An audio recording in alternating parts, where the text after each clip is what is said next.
I'm gonna pause.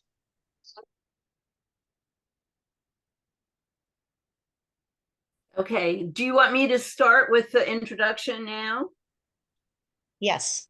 Okay, all right. Uh, let's see. Okay, where to go? Okay. Hi, fellow tree huggers. We're so delighted that all of you are here today. And people are still coming in, but we thought we'd better get started. So anyway, I'm Susan Olson. I'm from the Sierra Club. And I have an introduction, but I'm going to have to cover my picture. So anyway, okay. On behalf of our sponsoring environmental groups, Shore Rivers, the Climate Justice Wing of the Maryland Legislative Coalition, and the Maryland chapter of the Sierra Club, I would like to welcome you to our 5th annual Environmental Legislative Summit. Okay, I'm sorry, I lost my, we're on a ditch here. Okay, I would be, oh yeah, this is the 5th one, can you believe it? We are so excited and so honored that you're here. So I would be remiss if I did not mention the rest of our summit planning team, Matt Pluta from Shore Rivers, as well as Cecilia Plant and Monica O'Connor from the Climate Justice Wing of the Maryland Legislative Coalition. There are also some amazing friends we would like to thank. Jackie Grinderod, who did an amazing job on publicity, and also Eileen Alex, who handled social media and did so much on that. We really appreciate it.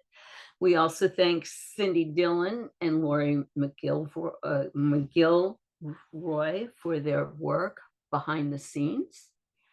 And there are many exciting bills for this 2024 MGA session, and we could get them passed if we all work together.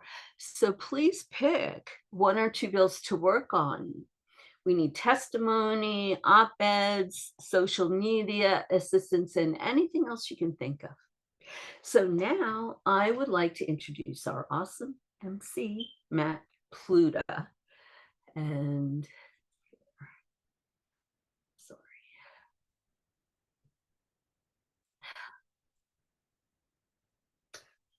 I apologize here. Hey, Matt. I'm having problems here. I'm so sorry. I'm having these technical difficulties. Okay, so now it's time for me to introduce our MC, Matt Pluta from Shore Rivers. And I lost it again. Okay, Matt joined the Shore Rivers team in 2015 and serves as the organization's representative on the Maryland Department of Natural Resources Oyster Advisory Committee and Maryland Department of Agriculture's Phosphorus Management Tool Advisory Committee.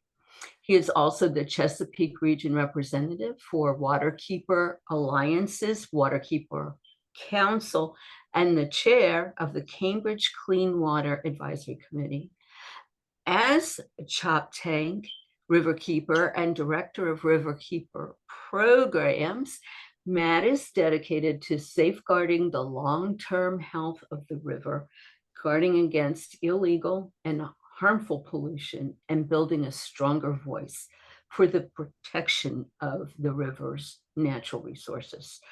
By the way, Matt is also a fantastic tree planter, and he knows how to handle an auger. So with no further ado, Matt.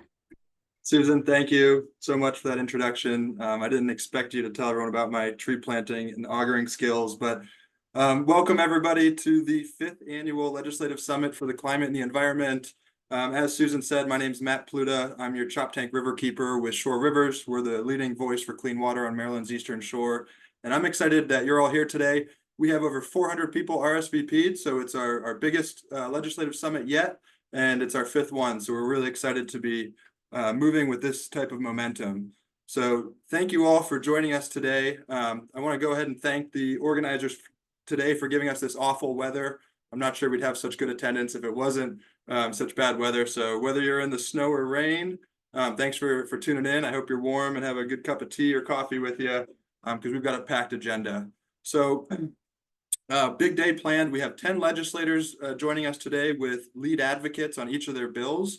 And before I get started, I want to go ahead and lay some ground rules on how today is going to work so you know what to expect. The format will be such that it'll be a combination of the legislators and the advocates presenting the bills that have been identified in the agenda today, which you should see in the chat. Important for questions here is that if you have a question, we encourage you to ask them as soon as they come to mind. Put them in the Q&A, and if we have an opportunity to ask the presenter, either the legislator or the advocate, we'll do so live while they're talking. If we can't get to it live, we will follow up in the Q&A and provide you an answer that way. I do want to point out the format of today is set up so that you all as community members and citizens and participants are able to identify who the lead person is working on these bills in addition to the legislator. And so I want to encourage you all to take note of who they are, copy down their email address, and if something today strikes your interest or you want to work on something, please follow up. The whole idea here is to connect the audience with the people working on these bills so that we can be as impactful as we can moving into this legislative session. I'll say this time of year is exciting. It's busy, it's fast-paced, and it's all around a lot of work for everybody working on legislation, stakeholder engagement, amending legislation, preparing for hearings. This is going to go on for a couple months. On Wednesday, the General Assembly will come together for the 446th legislative session here in Maryland. And like every year, there's always a twist or something unique at play that can influence what kind of legislation moves and in what form that legislation does move. So just reflecting on that, what sticks out to me this year a little bit is we're in the 2nd year of the Moore administration. Last year, we saw a lot of kind gestures from legislators who were considerate of the new administration and wanted to build relationships, and that resulted in working together. Will that be the same this year now that the administration is up and running? We'll see. Also, secondly, some call it the elephant in the room. I'll call it the piggy bank in the room, but the state budget. We're entering into this legislative session in a deficit, and that's going to really play out into what legislation moves, especially considering the fiscal note on some of these bills that hopefully we can work to address and prioritize. And then lastly, the Climate Pathways Report and the Climate Solutions Now Act is a big driver for a lot of what we're going to hear today. It talks about what needs to be done to implement the recommendations of that report and how we're going to get to the finish line. So I'm really excited to have everyone here today. As the legislators talk, I want to provide a couple of guiding questions that I hope you can consider addressing in your remarks. First off, how do you take in the current fiscal situation into the bills that you're presenting? So maybe talk a little bit about what you think the projections are on how these bills are going to move given the deficit. And then also, we have over 300 people planning to attend today. How can these individuals help you move your legislation forward? So if you want to chime in on that during your presentation, that would be great. But let's get started. So kicking us off today is Emily Scar, the State Director of Maryland PIRG, which stands for the Public Interest Research Group. And plain and simple, they advocate for the public's interest.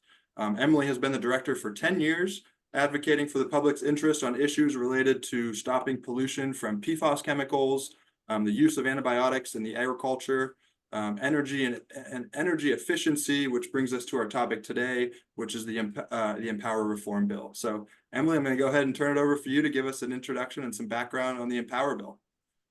Thank you, Matt. And thanks to all the organizers for putting together this great event every year. I'm excited to get to talk to you today. I'm going to give an overview of the Empower Maryland Energy Efficiency Act and why we're advocating for it to be updated. I help lead a coalition of consumer, environmental, community, housing, faith, and health groups working to pass a law in 2024 to update and improve Maryland's energy efficiency program. You can see some of their logos right there. If your logo isn't on there and you want it to be, make sure to let me know or send it to me so I have it. Empower Maryland was established by a 2008 law with a goal of reducing electricity use in the state 15% by 2015 in order to reduce demand on our electrical grid. You might be surprised by how much energy we simply waste because of inefficiency. Leaky homes with poor insulation, windows or appliances that suck energy. And wasting energy this way not only increases our energy bills, it also increases pollution from having to produce more energy to meet our growing needs. So the way that Empower works is everyone pays a surcharge on their utility bills, and that money is used to incentivize energy efficiency updates. So it provides discounted or free energy audits to homeowners, weatherization support, and rebates and incentives for efficient appliances for homes and businesses.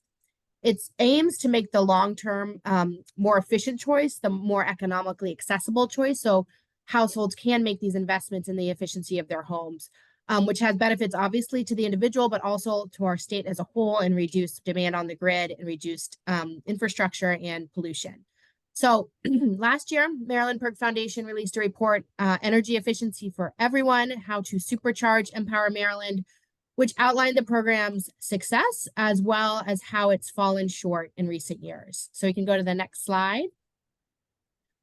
By 2015, Empower had met its initial goal of reducing per capita electrical use and consumption by 15% below 2007 levels. And since then, it has consistently met its annual goal of saving the equivalent of 2% of electricity sales every year. This has meant that from an investment of $3.5 billion in surcharges, it has saved Marylanders over $4 billion on their energy bills already, and is expected to deliver lifetime energy savings worth $12.7 billion.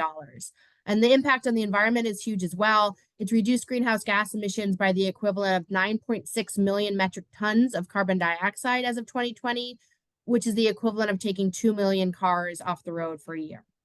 But as our report outlined, the program has fallen short in a couple of key ways. It's not aligned with our climate goals because it focuses on electricity and has no prioritization of what type of energy people are using. And so we also know that with smart updates, it could deliver more savings to consumers, and it is seriously undelivered for low-income Marylanders who for too long have been putting more into the program than they've gotten back. In 2023, the legislature passed a new law that sets goals and planning for the low-income program, which should address some of our concerns, not all of them. But this year, we're focusing on aligning the program with its goals, the climate goals to reduce pollution and deliver more for consumers. The General Assembly and Governor Moore have, as everyone knows on this call, ambitious goals to reduce climate pollution and by shifting away from burning fossil fuels to power our homes and buildings. And you'll hear more about this from Doug, I think, next. So I'll just give you the top lines. But burning fossil fuels in buildings accounts for 13% of our climate pollution in the state. And we know there are more reasons than just the climate that we should stop burning fossil fuels in our home. For one, air pollution inside our home and outside. A recent study found that indoor air pollution from gas stoves alone is responsible for 12.7% of all childhood asthma cases. And a separate analysis found that living in a home with a gas stove increases the child's risk of lifetime asthma by 32%. At 4 years old, my own son has already had 3 trips to the ER for his asthma, countless missed school days, and the cost to our health, our pocketbooks, and our planet are just truly outrageous. So Empower, unfortunately, continues to provide rebates and incentives for fossil fuel appliances, locking families into decades of fossil fuel use and in direct conflict with our climate goals.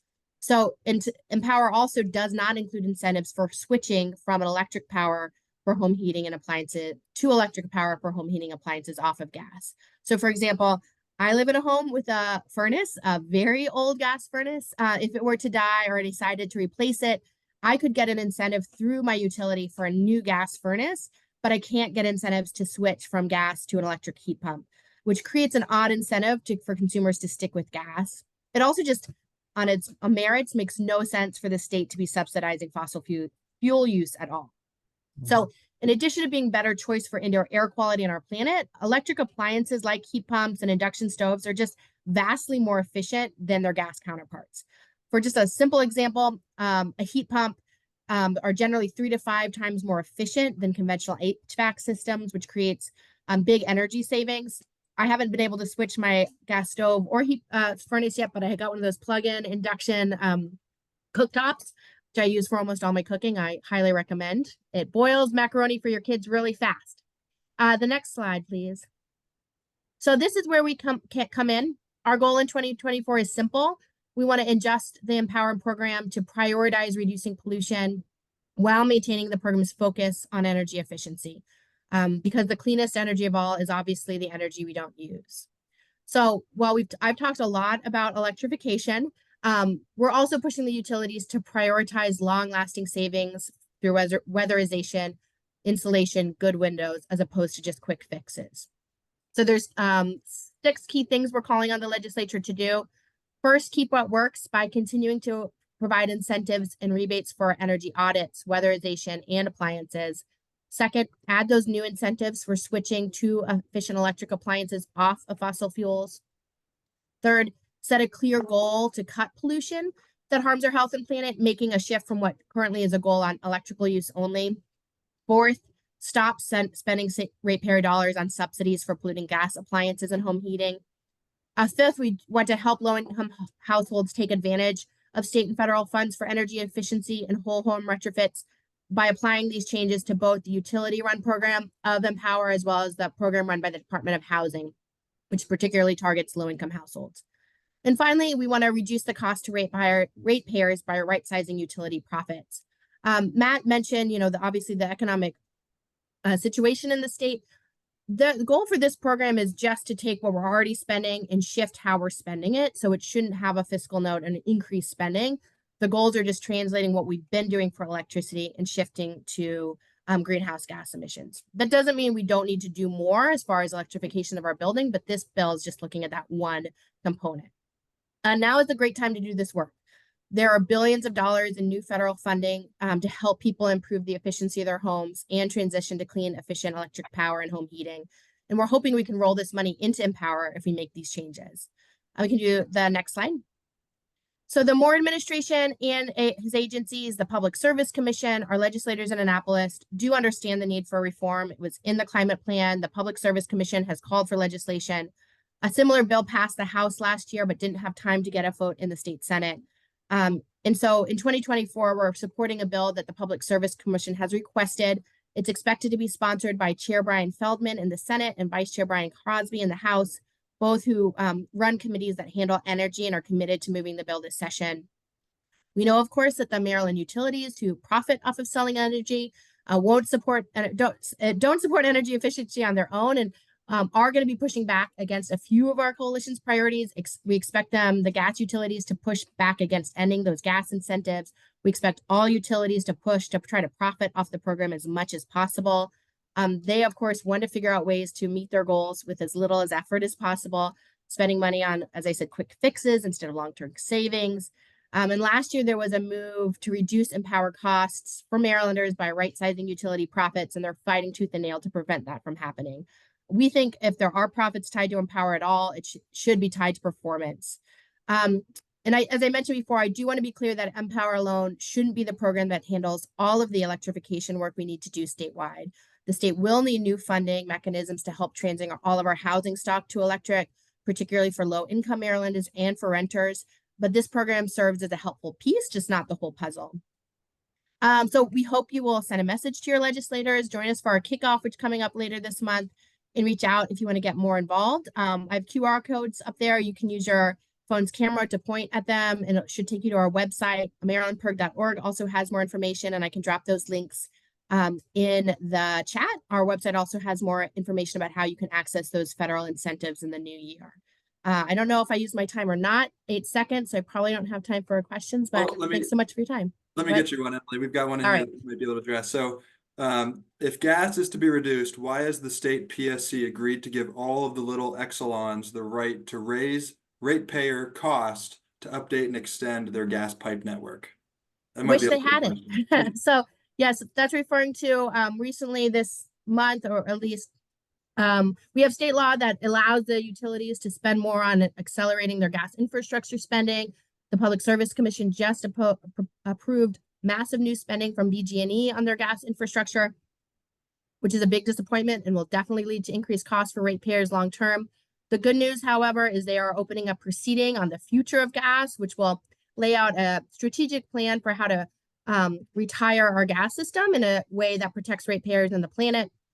Things like making sure we're doing it by block instead of just chaos, where people, especially people with more money, leave the system first, leaving low-income folks paying for the whole infrastructure system.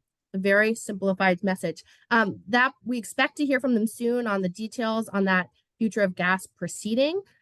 We obviously hope that the legislature would consider repealing STRIDE, which is the program that allows that accelerated spending. Both are going to take a while. You know, we're not going to transition our houses overnight. We're not going to turn off the gas next year, but we do need long-term plans to do it. So that's something I and our coalition are working on as well. I'm happy to talk to folks more about the plan. That's great. Thanks, Emily. I appreciate you answering that. And if you wouldn't mind, throw the links to those 2 QR codes in the chat for everybody. And there was a question as whether or not those QR codes are also on the Empower website. On the Empower, no, they're not on the State Empower website. I have not posted the link to the event on my website either, so I'll just post them all in the chat for folks. Great. All right. Thanks so much. Take note of Emily's email address there, folks. And if you want to follow up or get involved beyond the 2 options here with the QR codes, please reach out and get involved in this great effort. You know, what you said that hits home to me is this kind of false narrative that gas is the intermediate to electric. You know, we know where we need to go, and I think gas is almost getting in the way. So I really appreciate what you said here about, you know, it's not going to happen today, but we know what the goal is. We know what the end line is and how we have to get there. So thanks so much for your leadership on all this. Thank you. Yeah. So before we jump into our next speaker, I want to welcome 2 delegates that have joined us from the attendees side. We have Delegate Marvin Holmes and Delegate Tom Hutchinson with me over here on the Eastern Shore. Thank you for joining us and thanks for being here. Our next speaker is Jennifer Kunze, who is the Maryland Organizing Director with the Clean Water Action. In that role, Jennifer works to build networks and power in communities throughout Maryland to protect our health and environment. Today, she's building networks and power in all of us by providing an overview and background of the 2024 Reclaim Renewable Act. Jennifer's background will be followed by our first legislator of the day, Delegate Vaughn Stewart. If he's able to come, there was some question whether or not he was going to be able to make this time, but he is one of the lead sponsors for the Reclaim Renewable Energy Act. And we have a slide following Jennifer's presentation on which delegate would talk about if he's here. So Jennifer, I'm going to go ahead and turn it over to you. Absolutely. Yeah. Thank you so much, Matt. And thanks so much to the event sponsors for making this time available and for doing all of the work of pulling everyone together. I'm really excited to hear the presentations. So like Matt said, I'm going to talk about the Reclaim Renewable Energy Act, which will be a familiar subject to some and new to others. So I'm going to walk you through everything about this in detail complicated, but conceptually very simple issue. And next slide, please. So the simple part of this issue is that burning trash is not clean energy. There are 2 trash incinerators in Maryland that burn the municipal waste that we throw away from our households and produce electricity out of it. And just like burning trash in your backyard, burning trash in an incinerator is not renewable energy. It's not clean energy. It's very polluting for the climate, and it's very polluting to the air we breathe here where I live in Baltimore, where one of the incinerators is, and over in Montgomery County in Dickerson, where the other incinerator is. But why are we talking about such a simple concept? Because for the last decade or so, Maryland has unfortunately classified trash incineration as renewable energy. And that means that trash incineration has taken up space and taken up money in Maryland's renewable energy program. This program is called the Renewable Portfolio Standard. And it's a mechanism where Maryland says that energy utilities need to subsidize renewable energy at increasing amounts over time, a certain percentage of the electricity that they're selling to consumers. And the mechanism that happens is by the utilities are required to buy renewable energy credits that equal 1 megawatt hour of energy according to a certain percentage of the energy that they're selling to consumers. And this is a way to ideally support new renewable energy coming online. If somebody who wants to build a solar farm or wants to build a wind farm knows that once they do, they'll be able to sell these renewable energy credits. Maryland utilities will need to buy them, and they can get an extra subsidy that can help them make the math work. But unfortunately, trash incineration is in that program, in this subsidy program, and that decreases the amount of subsidy that's available for real renewable energy. And that also means that these trash incinerators that pollute our communities and pollute the environment and the climate get these extra profits that really should be dedicated to bringing new wind and solar power online. And that has really bad impacts for the whole state and for the performance of this program. So on the next slide, please. For anybody who really wants to do a deep dive on this topic, and I know there are people on the call who will, the Department of Natural Resources was asked by the legislature a little while back, a couple of years ago, to write a report holistically about the RPS. How is it doing? What are the impacts? And what would be the impacts of making certain changes? So this is a really great resource for answering some of those questions, and especially the question of what has been the impact of having trash incineration in this program. And the impact has been bad. This report found that the Maryland RPS had resulted in only modest greenhouse gas reductions. And that it may be working, as they put it, at cross purposes with the state's efforts to reduce nitrogen oxide and sulfur dioxide, two pollutants that really harm our health and the air we breathe around the incinerators. And there's a lot more details in the report, but just as one illustration, you can see this graph of the nitrogen oxide emissions from Maryland RPS energy sources on average in green, and the overall Maryland grid and the overall regional grid in red and blue. And you can see the RPS sources are not emitting any less nitrogen oxides than the whole entire grid. And the report names that that's because of a couple of different energy sources. Black liquor, the legislature wisely took that out of the program a couple years after this report had been issued. MSW, that's municipal solid waste, that's trash incineration. And so the report is saying that, and you have to consider this is averaging trash incineration and the other polluters with wind and solar that aren't emitting NOx at all. So this report is naming that the RPS program has no better emissions profile for these pollutants that harm our health, specifically because trash incineration is included in this program. And seeing a question in the chat, black liquor is a byproduct of paper milling that had been, burning it had been included in the RPS up until a couple of years ago. Also very polluting. Next slide. So out of the DNR report, we were looking at the impacts of trash incineration on air pollution that harms our health. It's also very bad for the climate. This is a study that just came out last year at this point. It is now 2024. It came out in 2023. And it looked holistically overall at the emissions of trash incineration compared to other energy sources. And it found that incineration is the worst for the climate. Incinerators emit more greenhouse gas emissions per unit of electricity produced than any other power source. That's including coal. We would never subsidize coal as renewable energy and let it take up space in this program. Just the same way, we should not be doing that for trash incineration. Per unit of energy, it pollutes more than coal, more than any other power source. The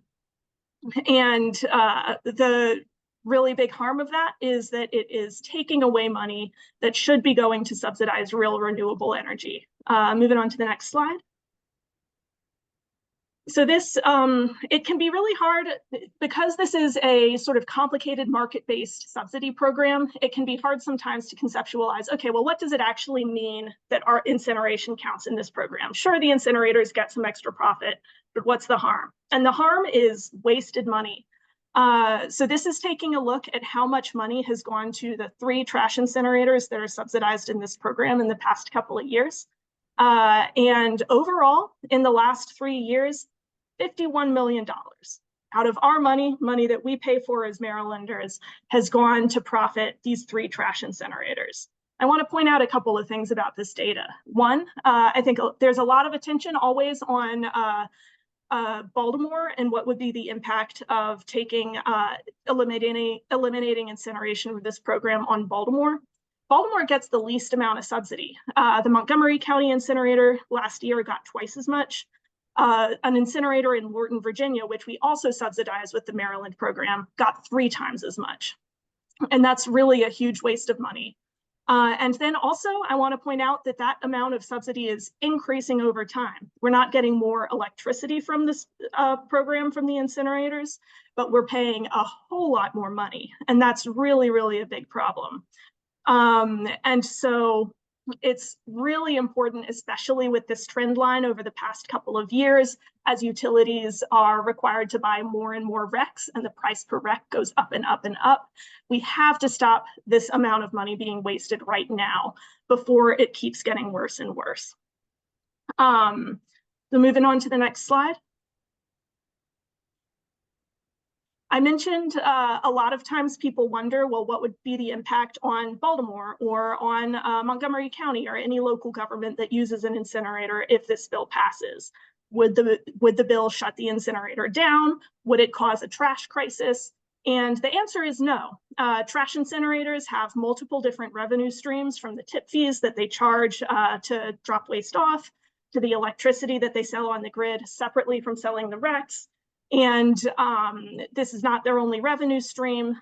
We're just making it more profitable for them to operate by giving them this extra gravy. And local governments who are closest to the problem are also closest to the solution. And the impacted local governments support this bill. In the 2023 session, Baltimore City government, the mayor's office sent in testimony in support of the bill, as did Montgomery County, as did Frederick County, which knows this issue very well because Frederick considered building a trash incinerator several years ago and ultimately decided not to because it's not a good way to manage our waste. So this is this should really clear up any fears about potential negative consequences of this bill, because the local governments that are closest to the problem see this as a positive thing to do, to right size the profits of these facilities and make sure that that money is going to real renewable energy that we need to clean our air. And then finally, next slide. State governments, the state government is also in support. The Climate Pollution Reduction Plan that came out a couple of weeks ago names this as one of the actions that they want, that the governor's office wants to see the legislature take. It was the second listed recommended legislative action that the state needs to take trash incineration out of the RPS and keep it out of future programs. And it's also a recommendation of the Climate Change Commission. And so it's really the right thing for the climate. It's the right thing for our local governments. And it's the right thing for the cleaning up the air we breathe. And it's also the right thing for the current moment that we're in with the budget. There's been a lot said, like Matt said, about the need to find funding for building renewable energy and meeting the other aspects of the climate plan. And right now, we've wasted $51 million over the last 3 years subsidizing trash incineration. We can't afford to waste another $51 million or more in the next 3 years when we could be spending that money on real renewable energy. This bill doesn't cost the state any money in the budget. It just takes money that we're already spending, like Emily said about the Empower program, and stops it being wasted and puts it toward real renewable energy. So I know I'm out of time. I just want to say I'll put some of the links to citations I mentioned in the chat, as well as my contact information. And please speak out in support of this bill, especially with the fiscal situation the state is in. This is the year to pass this bill and save that money. You said it right, Jennifer. This is the money saver bill. This is what we need to be supporting, especially in the current situation that we have. Thank you for that. Delegate Von Stewart isn't able to join us, so if you're okay, we're going to roll right into his slides. I'm going to have you pick that up, if that's okay. I was just trying to wrap up those points just then, but yeah, I'm not sure if there's any finer point to put on it than what I just said, but I'll just reiterate again. Yeah, this bill is about making sure that we are spending the money that we're already spending in the best way possible. Trash incineration is the dirtiest way to produce electricity. It doesn't deserve space and money in our renewable energy program. I'm sure Delegate Stewart would have had more insightful things to say if he was here. I'm very sad he's not, but I'm also happy to answer any questions. That's great. Thank you so much. Obviously, what stuck out to me on that graph was how the trash incinerator in Virginia is getting most of our subsidies. And that just seems backwards in the sense of trying to support local and support right. You know, even if it is local, it's not the best way to support it. So I appreciate you pointing that out. And I think that just gives us a little bit of fuel, if you see what I did there, to work against this. So thanks so much. Jennifer's email, for those who want to take it down, is right there. Please reach out. And Jennifer, if you don't mind, you mentioned a few reports, the climate pollution report and a few others. Would you mind dropping links for those in the chat? Great. If anybody's Absolutely. interested in reading more on those, you'll be able to get those links. And I just want to remind everybody too, use that Q&A feature. I'm monitoring it here, and there's a lot of action going back and forth. Oh, boy. Don't use the chat for your questions. Use the Q&A feature, and we'll make sure to get those answered as well. And I also want to welcome Delegate Gazone, who's here on the attendee side. Thanks for joining us this afternoon.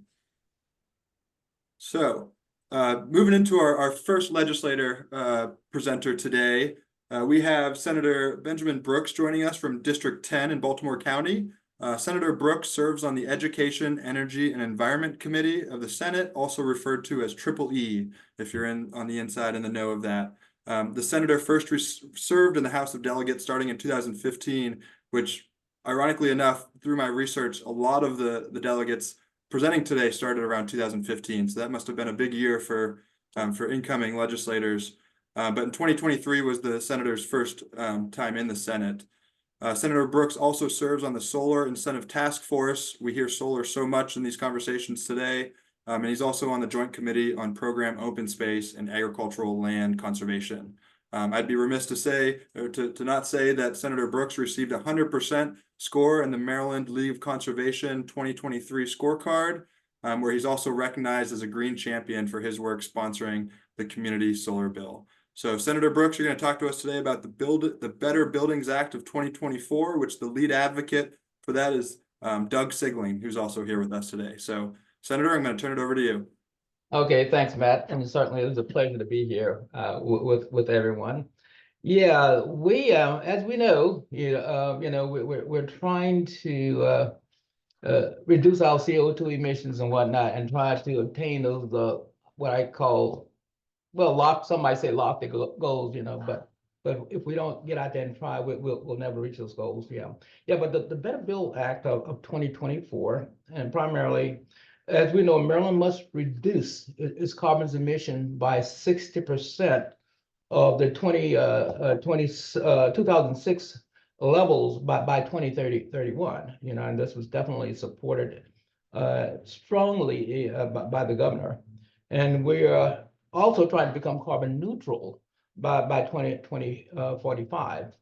But the Better Building Act would position us, as a global leader in healthy, climate-friendly buildings throughout the state, And in doing such, all buildings and additions that would increase their heat load by 30% or more, or have significant improvements, would need to be what we would say become electrified, so that all of the energy, the majority of the heating energy and whatnot, would come from an electrification source. Yeah. New buildings, would have to provide the proper parking so people can do the charging station, so they can charge up their vehicles to prevent some really difficult one of the major challenges that a lot of folks feel that they would have once they buy more EVs and whatnot. And on the commercial side of the commercial constructions, with 20,000 more square feet or more, must put charging some panels on their rooftops. So they must also be constructed solar ready, you know. Number two, jurisdictions could grant limited waiver for cooking, and I think that's been one of the big concerns that we've gotten back. We've heard from people about being able to cook with gas appliances, you know, so that's probably what we would consider a small carve out for that, to make sure that we can possibly get this bill through. And as we move forward, you know, and we get people more integrated into induction cooking and whatnot, and show them the benefits of that, I think we'll be able to pull those folks along as well. Yeah.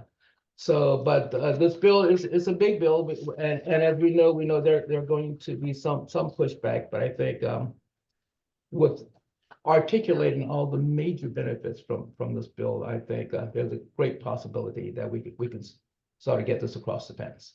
Yeah. Doug, did you want to say anything? Yeah, certainly, Senator, thank you very much. And let me start off just by saying we're just thrilled that Senator Ben Brooks has agreed to work with us to put this bill together and to put some energy into the Senate and try to get it through the Senate. And we also have Delegate Adrian Boafo in the House, who's a member of the ECM committee, who's agreed to cross-file the bill in the House and work for it there. So I'm really, really thrilled that those two members of the legislature are going to pick this up this year and really work hard for it. I also just want to say hi to Delegate Gazzoni, who's my delegate from Howard County. So, look, back in the Climate Solutions Now Act, there was language that would essentially do what this bill proposes to do. And as those of us that were on the field back then know, that in 2022, before the Climate Solutions Now Act was passed, the bill was this language was pulled out in favor of a PSC study, which has now been done on utility capacity. Incidentally, if you haven't seen the study or want to know more about it, you ought to take a look, because the study that was required by Climate Solutions Now and was carried out by the Brattle Group on behalf of the PSC shows very clearly that the utilities have all the capacity they need to have a high electric Maryland, basically a high electrification scenario across the whole state, not just new buildings, but old buildings too, if there's plenty of capacity to do it. So that lays that sort of red herring to rest. And now we've got the bill that's back, and we're going to be working hard in this legislative session to try to get it over the top. I would just point out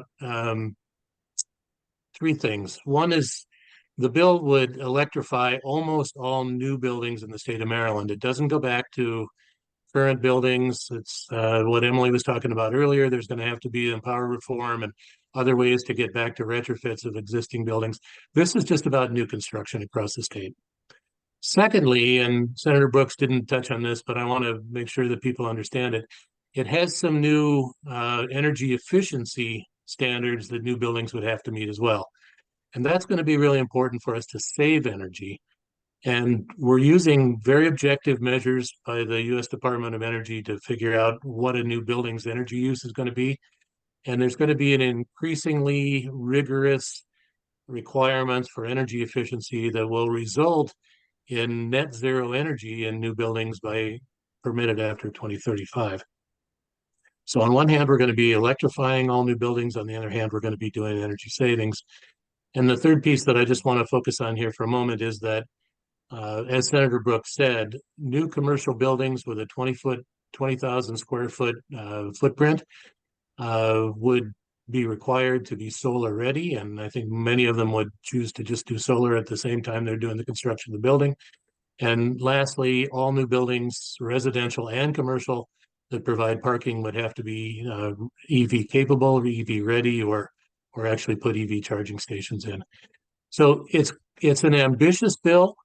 But the important thing about this bill is that we would stop digging the hole deeper. We can't reach those climate goals that Senator Brooks talked about if we're going to continue to allow buildings to be polluters. And we know that the polluters are going to be fighting this. There was a report some of you probably saw last week that said that there are now 42 registered lobbyists for the fossil fuel industry, including many of the highest paid lobbyists in the state of Maryland are going to be working the General Assembly this year against legislation like this. And the only way that we're going to be able to do this is that if we've got citizen power that goes to the legislatures, goes to the senators, goes to the delegates and says, first, we want you to co-sponsor Senator Brooks's bill or Delegate Boaffo's bill. We want you to be in on it from the very beginning. And certainly we want to go through the hearing process. We want to get favorable reports from the committees. And ultimately, we want to pass the bill in this session. So if you want to be involved, my email address was there on the slide. I think Matt's going to put it back up. Doug@bettermaryland.org, a new coalition just designed to help pass this bill, bettermaryland.org. Send me an email. I'd be happy to welcome you and let you know how you can play a useful role. Thanks so much. Thanks, Doug, and thank you, Senator. I've got one question that came through. If either one of you want to take it, I think it's for the senator right here, but it's centered around growing cannabis inside and sort of the environmental impact there and the high intensity of lights and electricity that's used. The person who asked the question highlighted a company that has created indoor lighting for farming that can help many of the crops grow without using a bunch of energy. And the specific question there is, would you consider requiring greenhouses to be considered buildings so that they have to use efficient lights as well? Yes, we definitely could consider that. I would have to look into that more, but I would think a greenhouse would probably be getting a lot of its energy from either natural sources or renewable sources, you know. But yeah, that's a conversation that we could have offline, and you know, I'd like to speak to it directly about that. Yes. Yeah, that's great. Okay, one more while I have you on this bill before we move to your next one. How do we as a community respond to claims that the new standards will raise the cost of new housing, notably for low-income residents? Well, you know, I put a bill in last year and the year before about the passive house.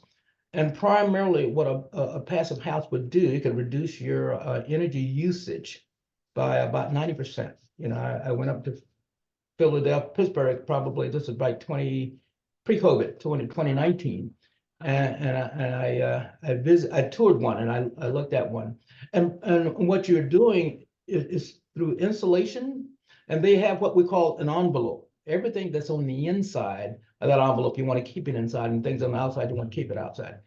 Thermal pane windows, and it can be done. Now, at that time, it would increase the cost of the house between 5 and 10%. But when you offset that with the savings in utility costs, you know, it's a no-brainer. So the initial cost might be 5 to 10% higher, but when you look at it in the long run, the savings, you know, there's no comparison when you factor in the savings. Do you know, will state buildings and schools be included in this? For passive homes? Yeah.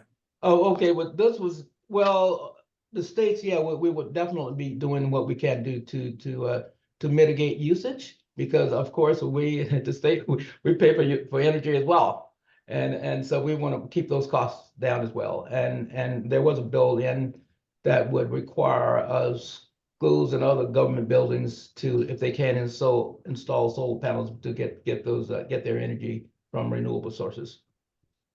Okay, great. Sure. All right, well, let's move in. I know you have another bill to talk about here, the Beverage Container Recycling, Refund, and Litter Reduction Program.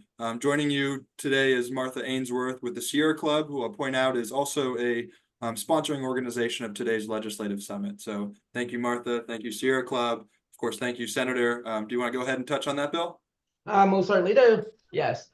Yeah, this is the Beverage Container Recycling, Refund, and Litter Reduction Program. And primarily, the problem here is that we can go to the next slide.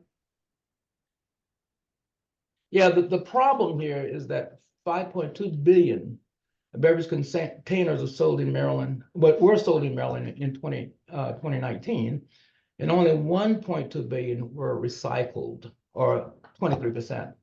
Okay, and 4 billion, that means 4 billion containers were left in the environment as litter and in landfill and in incinerators, you know. And if you can look to the right, that's a blue heron on a raft of of debris, you know, pollution, you know, that's in the Anacostia River. Yeah. If you go to the next slide, if you will.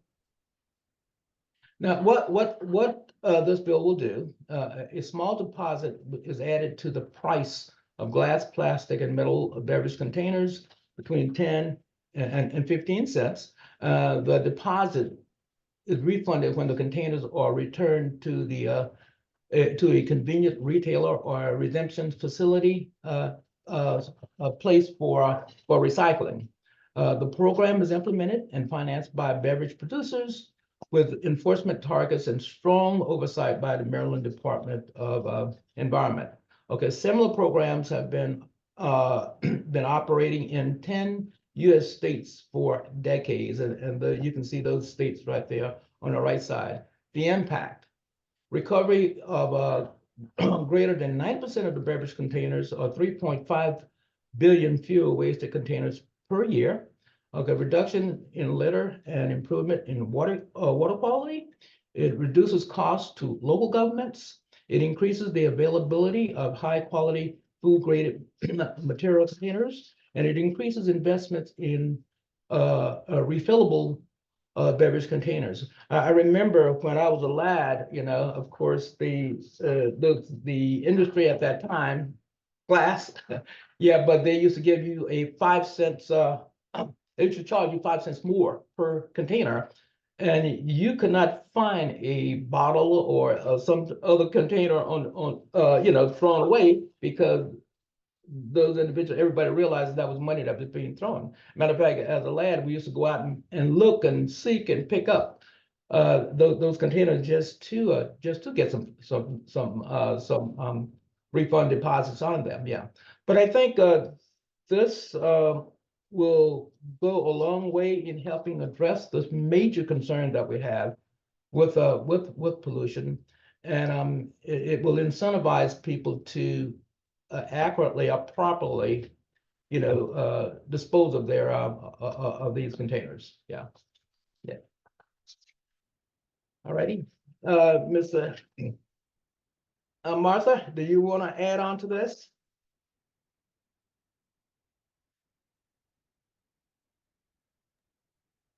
Sure, I'll just say a few things. Get you back on schedule. I'll be very short. We Okay. want to thank Senator Brooks for being the Senate sponsor of the bill this year. It was presented last year with Delegate Terrassa and Delegate Edelson. There is momentum worldwide for bottle bills. You probably know they've been around a long time, since the early 1970s, originally proposed to prevent litter, not really focused on recycling, but they increased recycling by a lot. And the momentum is coming really from the concern about litter and about plastic pollution. This is the bill that will get the litter and the plastic bottles off the side of the roads, out of the waterways. It's also going to pull stuff out of the landfill and out of an incinerator, and it's going to be put to good use. We're going to get good quality raw materials from this bill that can be made in a circular economy into new beverage containers. So in Europe, they have the single-use plastic directive. A huge number of European countries have signed on, and probably all those European countries will have bottle bills likely in the next 5 years. All of Canada, except one very remote province, has them. All of Australia now, the UK. So there's real momentum. And even here in the US, a lot of the 10 countries, you see this graphic on the right, 10 states, you see the graphic on the right, the higher the deposit is, the greater the recycling rate. And we are starting with a level that's decent, 10 to 15 cents. It should get us a 90% redemption rate, tripling recycling. even here, they've been updating the old bills that came from the 1970s and 80s to expand them and to raise the deposit levels. So there's tremendous momentum. And we really like to see Maryland join as the next state to get as the 11th state for the bottle bill in the US and show the way. This bill is a modern bill that has learned lessons from all of this experience on what makes a good bottle bill. So we really like your support, and we'd love to get through this year. We're glad we have it both a Senate and a House hearing. We'd be glad to answer any questions when the time is right. Yeah, well, thank you, Martha, and Thank you. thank you, Senator. Right on the time there. That's great. I really appreciate this. I can tell you, as a waterkeeper, we're out on the rivers a couple times a week, and rarely does a day go by where we aren't picking up bottles that are floating down the water. I mean, it's just unbelievable that you can spot them from 100 yards away, just sticking out that it shouldn't be there, right? And then we go and get those. So I appreciate this effort. I thank you both. I have the email addresses for the Senator and Martha up on the screen here. Please go ahead and take note of those email addresses if you'd like to get involved. This is definitely a worthwhile effort that could help bring some money back into the state. So thank you both for your work, and look forward to working with you in the legislature this year. Okay, thanks, Matt. All right. So we are jumping down. Before I get into this one, I just want to remind everyone to put their questions again in the chat there in the Q&A, and we'll make sure to address those. So our next legislator comes from District 47A, representing Prince George's County. Delegate Diana Fennell also scored 100% on the LCV report card in 2023 and carries with her a 98% track record. Great job, Delegate. Thank you. The delegate has been a member of the House of Delegates since 2015. Again, that's a special year in Maryland here. She serves on the Economic Matters Committee, which, as many of us know, when it comes to climate legislation, the Economic Matters Committee is just as active on hearings and passing climate legislation as is the Environment and Transportation Committee. And so it's really important that we have champions like yourself on that committee as well. So thank you for that. Today, and I want to point out, I picked up in your bio that you're a volunteer for the Anacostia Watershed Society. Yes. Thank you for that work there. Thank Today, the delegate will be talking about the very important Climate Crisis and Environmental Justice Act, and the lead advocate with Delegate Fennell today is Wandra Ashley Williams with the Rebuild Maryland Coalition. So I'll turn it over to you. First of all, thank you, Matt. I've been doing and volunteering for Anacostia Watershed Society since the early 1990s. Like you, go on the waterway and we see the bottles and different other things, just the pollutant is just awful. So I just want to make sure that I wanted to address that. Thank you for recognizing it and going back to see that. I just want to say hello to all my fellow colleagues and everyone that is on today. And thank you for inviting me to your fifth annual.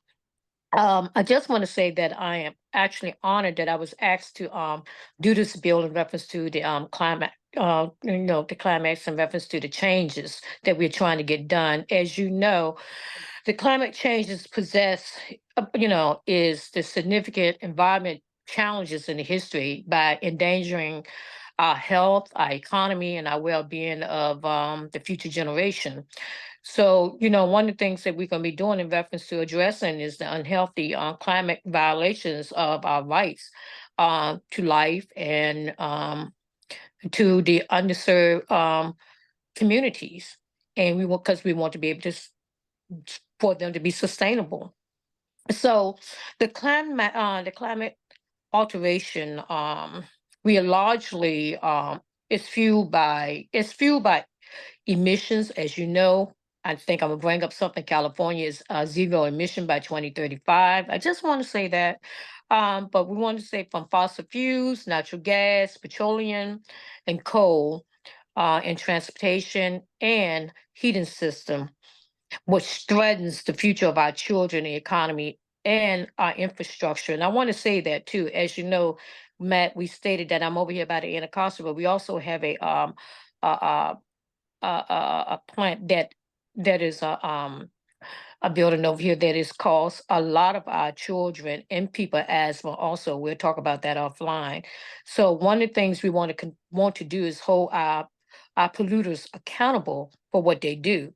So by doing that, evidence indicates that the major oil and gas companies were aware since the 1960s that their products will contribute to climate change, will potentially be disastrous in global and consequences. So one of the things that we are doing and working with Wandra in reference to addressing these issues with the CCEJ bill that we're going to be doing in reference to offering a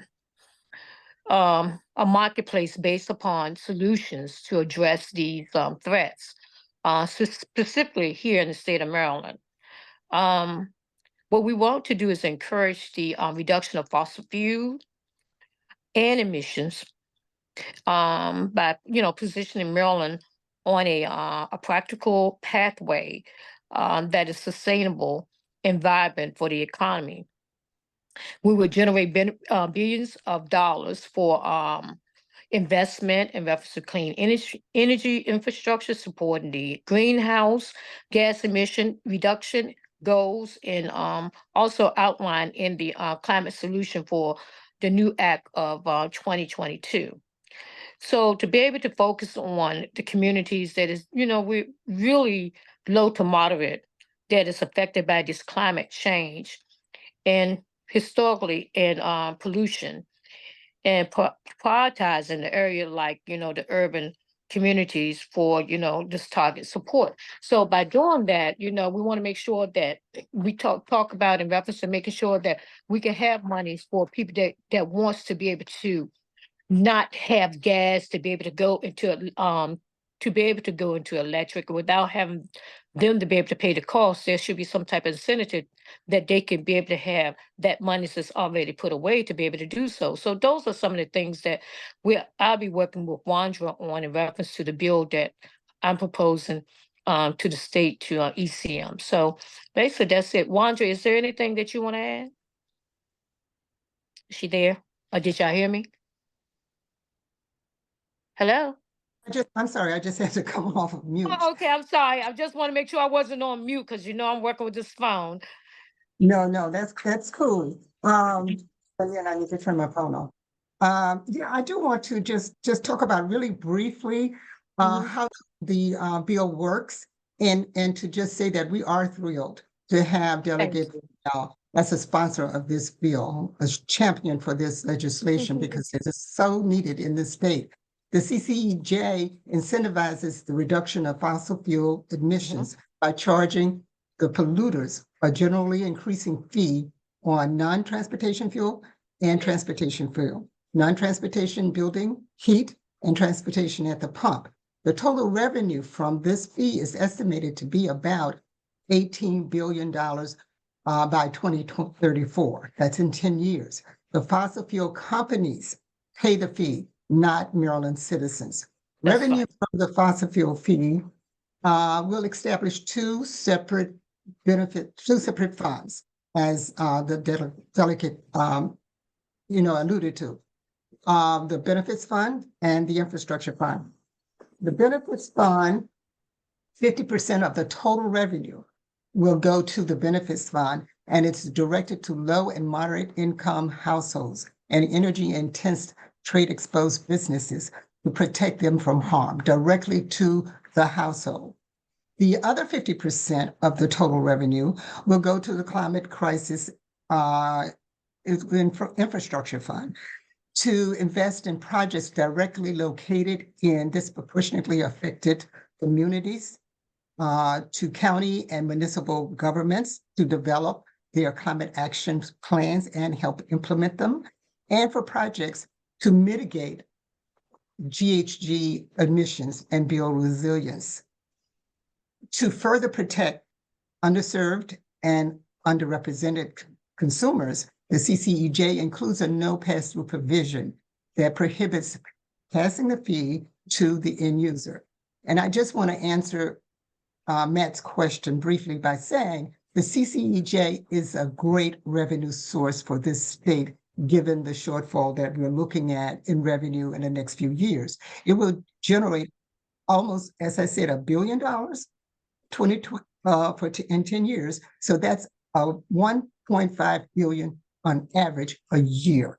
So this is a good option, and it is mentioned in the plan that MDE presented last week, I think it was. And I will end with that because our time is up. That's okay. I appreciate that. There was a question that came in about the Moore administration, whether or not they have commented on this concept at this time. Well, what is interesting is if you read the report, and I don't remember the chapter or section right now, it does say that carbon pricing, as well as cap and invest, which we kind of have with Reggie, but carbon pricing could be a mechanism that we could use here in the state. And we have been talking to MDE, and we'll continue that conversation because the policy that we're presenting here, the Climate Crisis and Environmental Justice Act, does just that. Okay, great. Do you know, is there a House bill number for this? No, we don't have, we put it in, not yet, but we will make sure that hopefully we'll have it next week. So it is, we have an LR number for it, but not a House bill number for it as of yet. Okay, Okay. great. And that's been a question that has come through a couple times from the attendees here, is whether or Okay. not bill numbers will be, we can follow up with bill numbers. And so I can just say from the organizing team, we do plan to put together a rap sheet of all the bills presented. And once they do get bill numbers, if you registered and we have your email address, we'll make sure to send that out as a follow-up too, also. You can track them, provide testimony, get involved, all that good stuff. So thank you. And Matt, Thank let me you. just say quickly that I did include in the chat link to our website, where all the information we're talking about is there and more. And as soon as we get the bill number, we will definitely be posting that as well. Yeah. Do you know real quick what agency will determine how the funds are distributed? Yeah, well, MDE will be working, I'm sorry, Delegate, did No, you no, want to no, no, ask? go ahead, Montra. Thank you. Go ahead. MDE will be working with the Commission on, what is it? It's Environmental Justice and Sustainability, as well as the Commission on Climate Change, to come up with the real plan. And the Comptroller's Office will definitely be involved in making sure that the rebates are distributed appropriately. Okay. That's great. Thank you so much. Thank Wanda, you. Great to see you, Delegate Fennell. Thanks so much for your leadership You're on welcome. You're welcome. You know, I pick and choose what bills I do. this. Yeah, well, we're glad we Yeah. picked this one. Thank you. You're welcome. Okay, we're gonna roll right into our next delegate here. Our next legislator presenting is Delegate Linda Foley. Whoop, my notes got moved around here. And Delegate Foley comes from us from District 15 in Montgomery County. She also serves on the Environment and Transportation Committee, and batting cleanup here as our fourth legislator. You wouldn't believe it, but she also scored 100% in the Maryland League of Conservation Voters 2023 scorecard. So congratulations on that. Today, the delegate is going to talk to us about two important bills she's working on. The first is an effort to phase out state agencies' use of gas-powered lawn equipment. And this was pre-filed and has been given a House Bill number 91, I believe. And then the second piece of legislation focuses on invasive species assessment protocol. Those are those nuisance non-native species, whether plants or animals, that are here sort of impacting the local environment and the native species. And with the delegate today is Judy Fulton, who's with the Maryland Native Plant Society, as the lead advocate on that bill. So Delegate, I'll go ahead and turn it over to you. Okay, thank you, Matt, and thanks for inviting me to present these two bills. Just quickly on the gasoline-powered lawn equipment state phase out. So this was an area that was identified. It's not a huge polluting area because there's not a lot of equipment, but the engines that are used here, these two-stroke engines, are very dirty. And in the case of leaf blowers and lawnmowers, but particularly leaf blowers, are also very noisy, and the noise is very damaging. So I've been trying to work to phase out leaf blowers in particular, but lawn equipment in general. And so this is a bill that just says that when existing equipment needs to be replaced in state agencies, that it be replaced with electric or battery-powered equipment if that equipment is available to do the job. It's a pretty simple bill. It also contains a provision for contractors that if contracts are renewed, that the requirement be that they use electric equipment. Again, if such electric equipment is available to do the job. There's not a use ban in this bill. Well, there is a use ban, but it's way far out. So there is a ban on total use by state agencies of these two-stroke engine powered equipment to take effect in 2030 to line up with the Climate Solutions Now Act. So it's a very simple bill. And I'm hoping that I can get it through. It's in the Health and Government Operations Committee. There has been a little bit of agency pushback. We have been working with the agencies, but I think we do need to set a good example at the state level. And this is a place where we can start and then hopefully move to the consumer market, which will be much harder. So that's that bill. And I'd be happy to answer any questions about it. And as Matt said, that was pre-filed. The other bill that I'm working on that I'm really excited about is, as Matt said, invasive plant legislation. And I'm proud to say that Senator Brooks is the cross-filer on this bill in the Senate. This bill is not pre-filed. It is in bill drafting. We hope to have it next week or shortly thereafter. So basically, just quickly, invasive species are a biodiversity crisis that we're facing that goes along with climate change. Just to give you an idea, invasive species were estimated to cost Americans $137 billion annually in 2000, which in today's dollars is about $239 billion. I mean, they really are a hazard and they're getting worse. So, excuse me, in Maryland, we do have invasive species legislation. It was passed in 2011, and it regulated only terrestrial plants, terrestrial invasives. The legislation has established a two-tier system with some plants being completely prohibited from being sold or planted, and others requiring warning signs at the point of sale, which is okay, but really doesn't address the issue of the plants proliferating because they're still out there. So in 2022, that bill was updated somewhat. There was additional legislation that required new assessments be done on over 60 plants that were listed in the Plant Invaders of Mid-Atlantic Natural Areas manual. However, the problem is since 2019, no more plants have been added to the invasive species list. There's really been no work done on this because there's been a lack of staffing dedicated to it. And the Department of Agriculture and the Department of Natural Resources share responsibility for this, but most of it falls on the Department of Agriculture.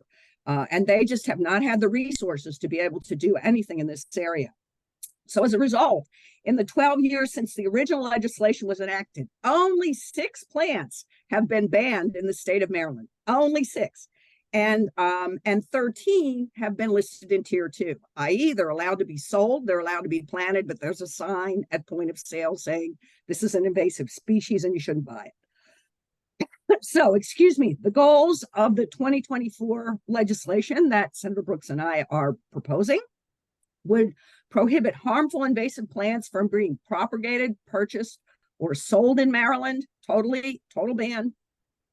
We would also add aquatic invaders to the list because we are having a problem with aquatic plants invading our waterways here in Maryland. Excuse me, I'm having trouble today talking. It would also adopt a professionally recognized status assessment protocol that is more efficient to replace the current use that's current protocols that are used in Maryland. And we need to act more quickly to stop these invaders and minimize their damage. The law, importantly, would fold this tier 2, this list of plants that are allowed to be sold but are noticed as invaders. It would fold that into the tier 1, which would require all invasive plants that are assessed as such to be banned.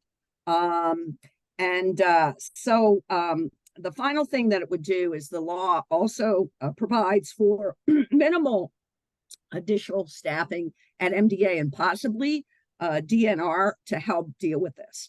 So Judy Fulton is on the call with me. I don't know whether she wants to add anything else to what I've said here. Judy? Yes. I actually want to talk about a bit more about the crisis that we have, especially with the talk about climate equity. This affects everyone. Invasive species, especially the vines, bring down trees. But they really affect people in cities like Baltimore more that have heat islands. And when the vines bring down the trees that are responsible for doing a lot of the cooling in our cities and also in the countryside, but in the cities, are no longer alive and able to function. So the heat goes up because of these invasive species. So that, I think, is one very important issue. And in addition, on climate change, there's more and more talk about how climate change and biodiversity go hand in hand in terms of the effect on human health. We can't just deal with climate change. We can't just deal with preserving our native animals and our native plants. We have to do both together, or as a race, we won't be able to survive on this earth. So although this is addressing one small piece where we want to get more species onto the prohibited list, it is one very important step for preserving the earth as we know it and keeping climate change under control.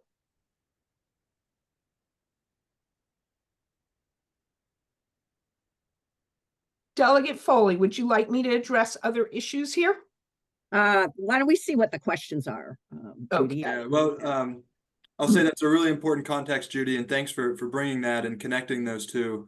Jump into the questions we have. Actually, the one question we have, Delegate, is for your first bill, the gasoline-powered lawn equipment, and the question there is, if you could clarify that the two-stroke engine bill also applies to private landscapers who subcontract with the state.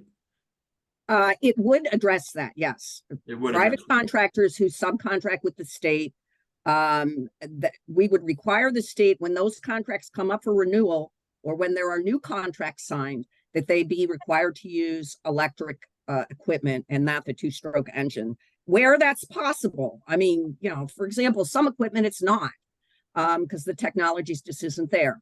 But where it's possible, they need to replace, those contractors need to be required to use electric equipment. Yes. Okay, great. Let me just say that I hope to move to, as I said, to a consumer ban based on this, right? So we do the state first, the part we can control first, and then move into the consumer market, which is where we really have to tackle this problem. Okay. Yeah, that's a great point. The question that the other question that came through about the invasive species bill, and I'll just go ahead and put this slide back up there so folks can see Judy's email and the delegate's email as well. But the sentiment here was that we should encourage planting only natives on state roadways. Is there a way to do this? Well, I believe, and Senator Brooks may have been a sponsor of this bill promoting natives. I don't recall. No, were you? I don't recall. But anyway, I think there already was some legislation on promoting native plants. I don't know if it specifically dealt with the MDOT, but I don't know. Senator Brooks, do you want to address that? Yeah, that was a bill that we did last year about the native plants and the sale of native what we call native bars. Yeah. And right. Fortunately, we were able to get that through. I think this one is going to be a little bit more expansive, you know, but the few plants that we targeted last year was the being sold in actually in the state and in Baltimore County, but this one's a little bit more expansive. But here again, the need for being able to protect Maryland plants is great, and I think this is a good bill. Yeah. Thank you. We So, can't really, if I could just add, we can't really move to aggressively requiring planting of native plants in a way that'll make a big difference until we, cut down on some of these invasives that are killing the native plants. Sure. Yeah. So I think that that's also this bill. Judy, did you want to say something? yes, Delegate Foley, and thank you, Senator Brooks. Senator Brooks was a sponsor of the native plant bill that passed in last year in the last session. And that's really important. That's a voluntary bill. What the question dealt with is actually a separate bill, which is roadsides. But the idea is in making it possible for native plants, it's important to also address invasive plants because over 60% of species extinctions are due completely or in part to invasive plants. So we're trying to deal with this whole ecological emergency, the crisis, as Delegate Foley said, by addressing it from multiple sides. It would be wonderful if we could have one bill that said no more invasive plants can be sold and everyone has to plant native plants all the time. But given what is involved with legislation, we have to do this in steps. And this is a key step because, again, as Delegate Foley said, the original bill, the 2011 bill, and then the follow-up bill in 2022 did not address certain weaknesses with the process. And this is really meant to make the process much more effective and have plants that people love to hate, like English ivy or bamboo or burning bush, have those also prohibited from sale. It's very frustrating for the native plant proponents to go into a nursery and they've just been cutting invasive vines off trees or pulling up invasive shrubs. And then they see the same plants that they were getting rid of for sale at, for instance, the big box stores. I've heard that the primary supplier of English ivy is probably the big box stores, and there's nothing that keeps that from happening. Not currently, right? That's a great point. I have to ask, who can you expect to be in opposition of this bill? I don't know. We haven't heard, well, we haven't filed the bill yet. I mean, the bill's still being drafted. So I don't know. I would imagine we'll get some pushback from landscapers, although hopefully we can get them on board. And I think the biggest problem is that we do need to staff up in the Department of Agriculture. There's just no way around this. And so that may create some tension given the budget situation. We're not talking about huge numbers of staffers. We're talking about, one or two additional people. But I think that's where, some of the pushback is going to be. But I think it's really important to make the point that the prior legislation wasn't resourced enough as it was. And so we find ourselves in a situation where we're overrun with invasives. And, we have to put a stop to it. Yeah.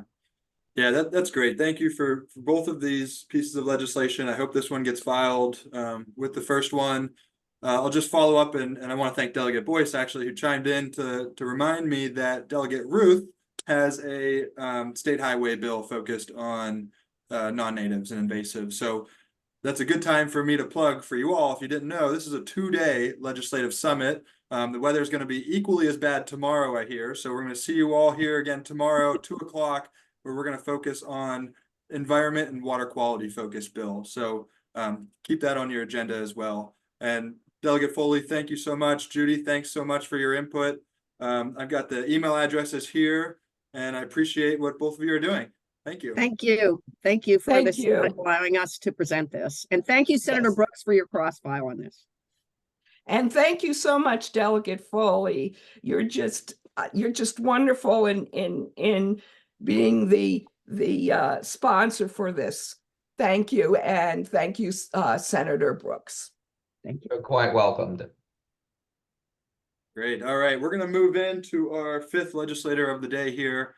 Delegate Corman from District 16, Montgomery County, was appointed the chair of the Environment and Transportation Committee, for which this will be his second session in that leadership role, but he's been in the House of Delegates since, you guessed it, 2015.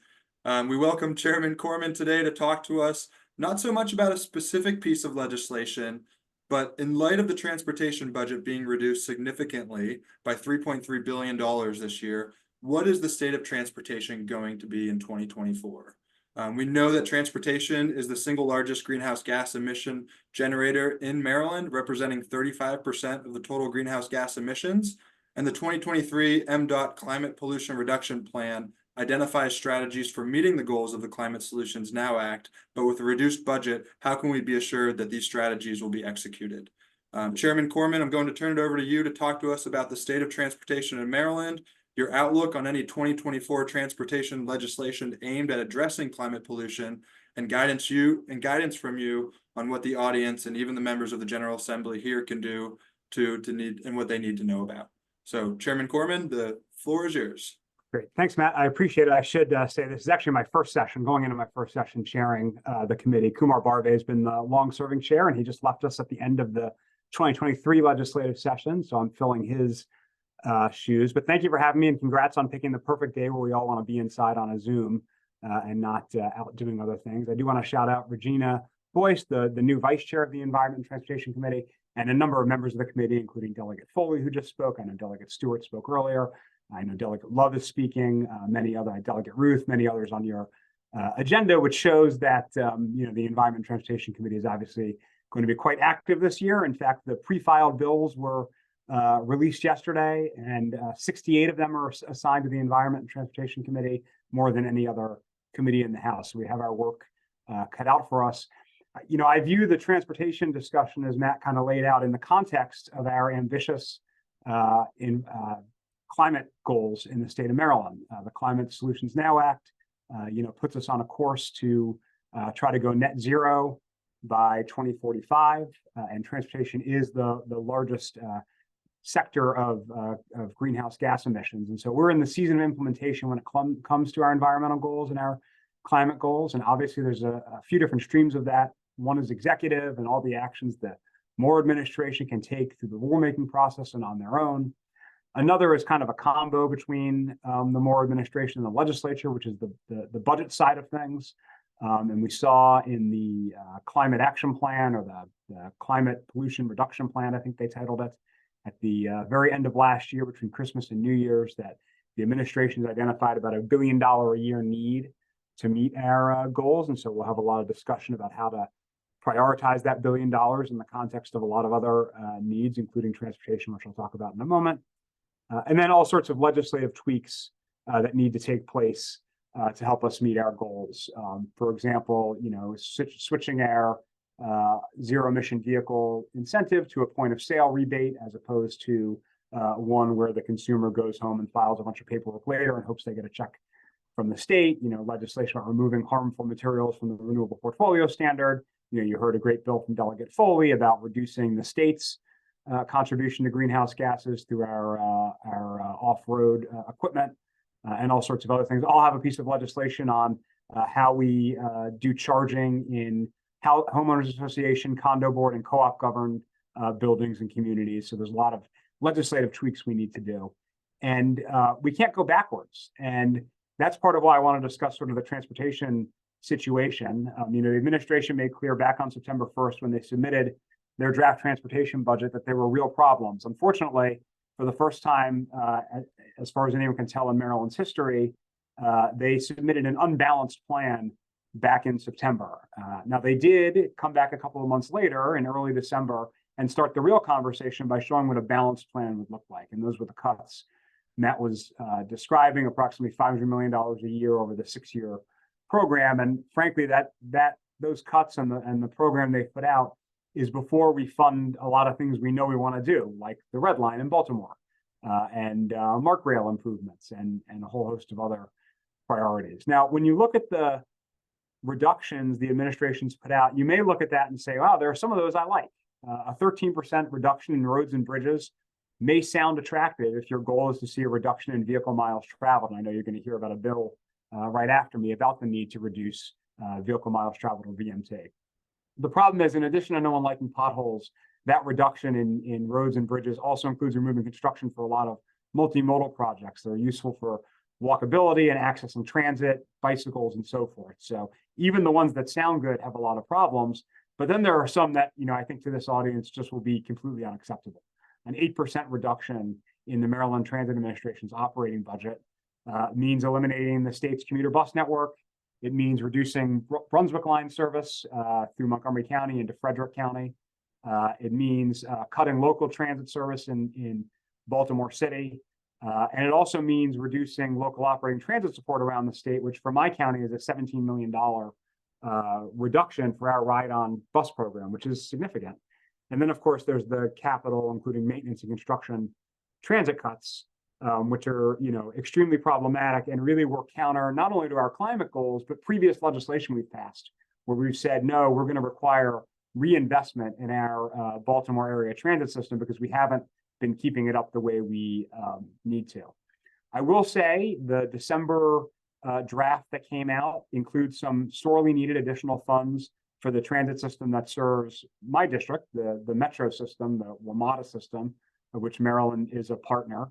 We do need some implementation legislation there. So if that money stays in, I have a bill with Senator Feldman that would make sure we can spend that money appropriately. It does include funding for the purple line, but we can't pit region against region. We need to make sure that the ultimate transportation budget serves all of the state of Maryland.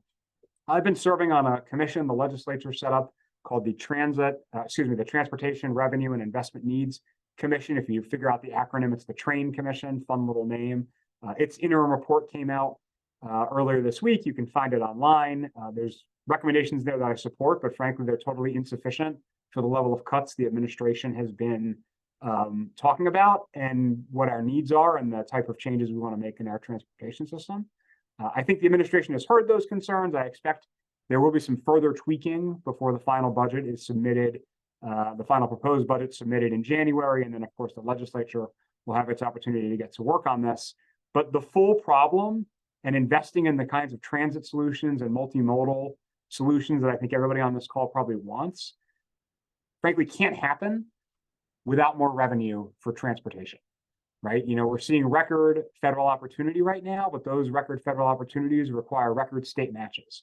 So if we're going to have an infrastructure presidency, we also need an infrastructure administration here in the state of Maryland. So I think we're going to have a lot of bills coming in to try and help this revenue situation, to try to help ensure that we can make the investments we know we need to make. I plan to sponsor one of those bills myself. It wasn't pre-filed, but spoiler alert, it involves fees on what are called transportation network company rides. We all think of them as Uber rides or Lyft rides, something a number of states have started to do to sort of support the infrastructure those ride share vehicles or ride hail vehicles are using, as well as a delivery impact fee charge on certain types of products that you have delivered to your home. Again, other states and cities, Minnesota, New York City, for example, are starting to look at this as a way to support infrastructure, but also, there's a clear infrastructure cost. All those Amazon vans that are driving through our neighborhoods are having an impact on our roads, and so we want them to help support those roads. So there'll be many other bills in this regard. I expect we'll see legislation on tolling, which is something that the TRAIN Commission interim report talked about. I think we'll see legislation altering some of the various tax exemptions we have in the transportation space, such as the trade-in tax exemption on your used automobile. We're going to need, frankly, a lot more money to enact the transportation policy that the Environment and Transportation Committee and the General Assembly has been pushing for and frankly legislating on for years now.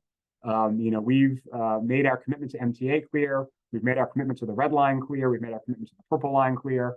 Southern Maryland Rapid Transit, Mark Rail improvements, Douglas Tunnel in Baltimore City. all of these things require significant investment. And so we need to put in place a framework that allows us to meet those needs. And so that's a big part of what we will be working on in this upcoming legislative session. And I expect the legislative session beyond that. So really appreciate the opportunity to be inside on this cold, rainy day. And thank you all for your participation in what you're doing for the state of Maryland to advance all these important bills and issues you've been talking about today. Yeah, thank you, Chairman Corman. You did get a couple questions come through that I want to throw at you here. First has to deal with the Fair Share Act. Are you familiar with that one? I know about it broadly. I can't say that I I don't know how it ties into transportation. I think that's mostly to support our general fund. Yeah. Pay for things like the blueprint for Maryland's future. Now, we do already, most people don't know this, take some of our corporate income tax and direct that towards transportation. So there may be a tie-in, but I think the Fair Share Act is mostly designed to support the sort of general fund. So generally not transportation in Maryland. Okay, great. A question here came in. How can folks get the new governor's office and the legislature to prioritize getting rare federal dollars from the IRA and infrastructure bill for Maryland's public transit and environmental justice focused transportation initiatives? Other states are doing this. Do you have any thoughts on that? Yeah. So first of all, there's definitely a ton of opportunity with the Inflation Reduction Act. I met just before the holidays with the new chief sustainability officer of the state who happens to live in my district. And we were talking about some of the opportunities there. A lot of those programs, as the vice chair just pointed out in the chat, do require matching dollars. So even if we get funding from the bipartisan infrastructure law, Infrastructure Reduction Act, the CHIPS Act, all these great federal programs that President Biden and the previous Congress put in place, they require matching dollars. I will say on the Inflation Reduction Act, I personally don't see as much support there for sort of the transportation infrastructure. I don't think there's as many opportunities to fund transportation infrastructure through the Inflation Reduction Act, but I look forward to being educated. So my email's up there. If someone can show me where in the IRA there are those opportunities. Some of the things I've heard about are programs where we would partner with a public-private partnership to sort of leverage the financing from the federal government. That's a large can of worms in the state of Maryland. If you're familiar with our P3 public-private partnership track record, it also would require some of these infrastructure projects like the Red Line in Baltimore to be ready to go. And they're not ready to go, but we do need to start talking today about how we're going to have the dollars when they are ready. I hope that addresses the question. Yeah, no, that's great. Do you foresee fees for EVs to fund the transportation fund? Do you have any thoughts on mileage tax? Yeah, I think the Train Commission interim report does recommend that we pass an implementation legislation for the Motor Vehicle Administration to put fees in place. Most of the country, including the West Coast, where they are very EV friendly, have some type of fee. I think the question is, what's the right dollar amount where you're not creating a disincentive? Virginia's approach is actually to have a fee or an optional vehicle miles traveled tax instead. So you do one or the other. So I think we will have a fee. Frankly, that is mostly backfilling, right? That's backfilling dollars we kind of should have had in transportation that are now going away because of our great transition to zero emission vehicles. We need dollars far beyond that. But we will have a lot of discussion about that this year and figuring out what the right amount is. In terms of going to an all vehicle miles traveled tax, there's a lot of wonky stuff you can read about that. I think best case scenario, that's a long way away if it ever comes. So I'm personally more focused on some things that I think we can implement in the shorter term. Yeah, I appreciate that perspective. It's what can we get done this year, moving forward, and then also what can we plan for in the future and set up for the future there, which I think you're leading into a little bit there. So thank you. Thanks for your leadership. I look forward to attending hearings in your committee this year and getting a chance to support a lot of this legislation that we're hearing today. So the delegate's email address is up on the screen there. Please reach out with any questions or ways to get involved, and I'm sure he'd appreciate the support. So again, Delegate Corman, thanks for being here, and thanks for weighing in on what is the state of transportation as we head into the legislative session. Thanks very much. All right, so we are moving into our sixth legislator of the day here, and let me get down to my notes real quick. So our next delegate in the lineup here is Delegate Mark Edelson from District 46 in Baltimore City. Delegate Edelson is entering his second year in the House of Delegates and serves on the Appropriations Committee, which is a new one for us today here. where in 2023, the delegate served as the vice chair of the Transportation and Environment Subcommittee of that Appropriations Committee. Also earning 100% Maryland League of Conservation score in 2023, Delegate Edelson's priorities center around innovative multimodal transportation solutions, fixing aging infrastructure, and waste and air pollution, among other important topics around safe and vibrant communities. Today, the delegate will be talking with us about the impact assessment for major highway projects, and the lead advocate on this bill is Lindsay Medelson with the Sierra Club. So, Delegate, I'll go ahead and turn it over to you.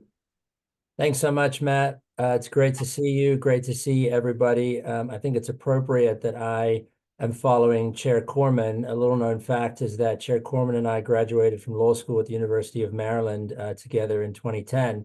And I feel like I've been doing my best to follow in his footsteps ever since. I got to the legislature about 8 years later than he did, but I'm getting to speak right after him today. So, I appreciate the upgrade there. Matt is right. I represent District 46 in Baltimore City. I filled the seat that Brooke Learman vacated in her successful run to be our state comptroller. And I'm certainly looking to, fill many of the ideals and goals that she was so successful in achieving in terms of mass transit, public transportation, and everything we can to preserve and protect our environment. Today, I'm very excited to talk about the Transportation and Climate Alignment Act. This is a new bill that I'll be introducing this session. It was not pre-filed, so we don't have the bill number for you, but we will. I just want to start by sharing a little bit of context about why it's so critical for our state to reduce the pollution from cars and trucks and invest in more affordable, clean transportation choices, a subject that you all know so well. And obviously, as we just heard from Chair Corman, we are going to be in a challenging budget season. And that being the case, it is critical for us to prioritize transit and environment in everything that we do.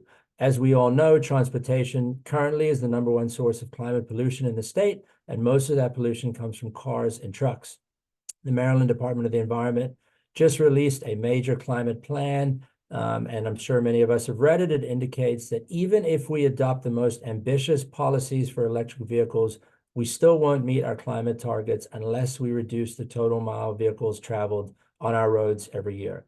This means we have to invest more in transportation options like public transit, cycling, and pedestrian infrastructure, and locating jobs closer to where people live in order to give people more choices to make trips without needing to drive. This also implicates our land use policies, which are critical to a highly effective mass transit system. As I mentioned, I represent District 46 in Baltimore City, which is all of the neighborhoods that wrap around the Inner Harbor. And in Baltimore, this number is pretty well known, but it still stuns me every time I read it. And stated, 1 in 3 households do not have access to a car. And so investing in clean transportation options would improve so many people's access to jobs, education, food, healthcare, particularly for folks that do not own and cannot afford a car. And it would also benefit folks that do drive because it would reduce traffic congestion. And for all of us, it would improve the environment. And as somebody that has a 6-month-old son, making sure that we leave a planet that our children and grandchildren can inhabit is one of the most important things to me and one of the most important reasons why I ran for office.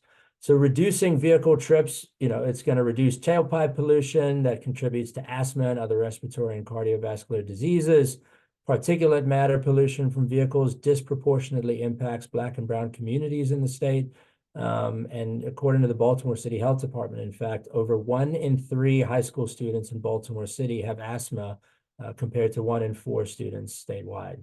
Now, all of those numbers are unacceptable, but the impact is disproportionately in Baltimore City.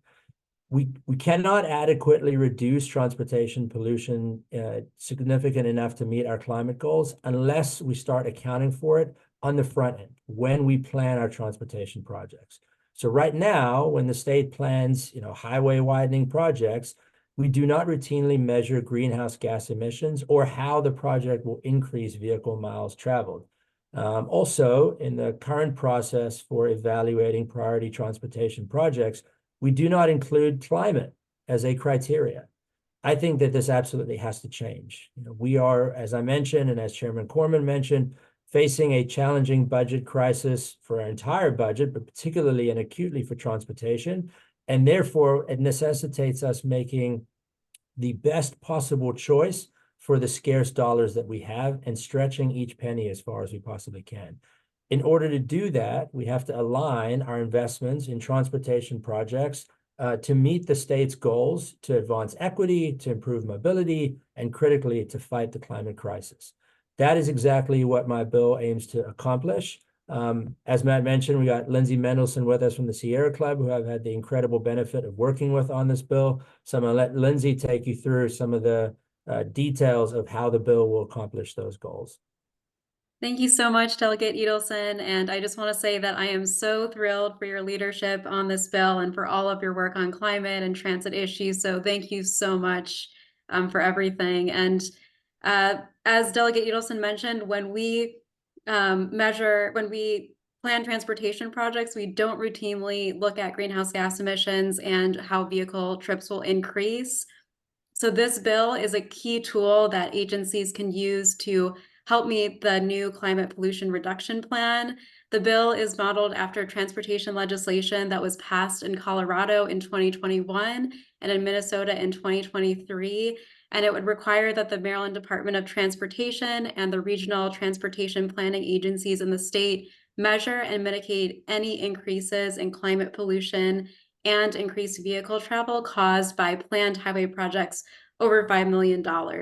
There's a range of mitigation actions that agencies and regional planning agencies can take to mitigate those increases, including improving and expanding public transit, creating protected bike infrastructure, expanding remote work options, and locating jobs and amenities closer to where people live.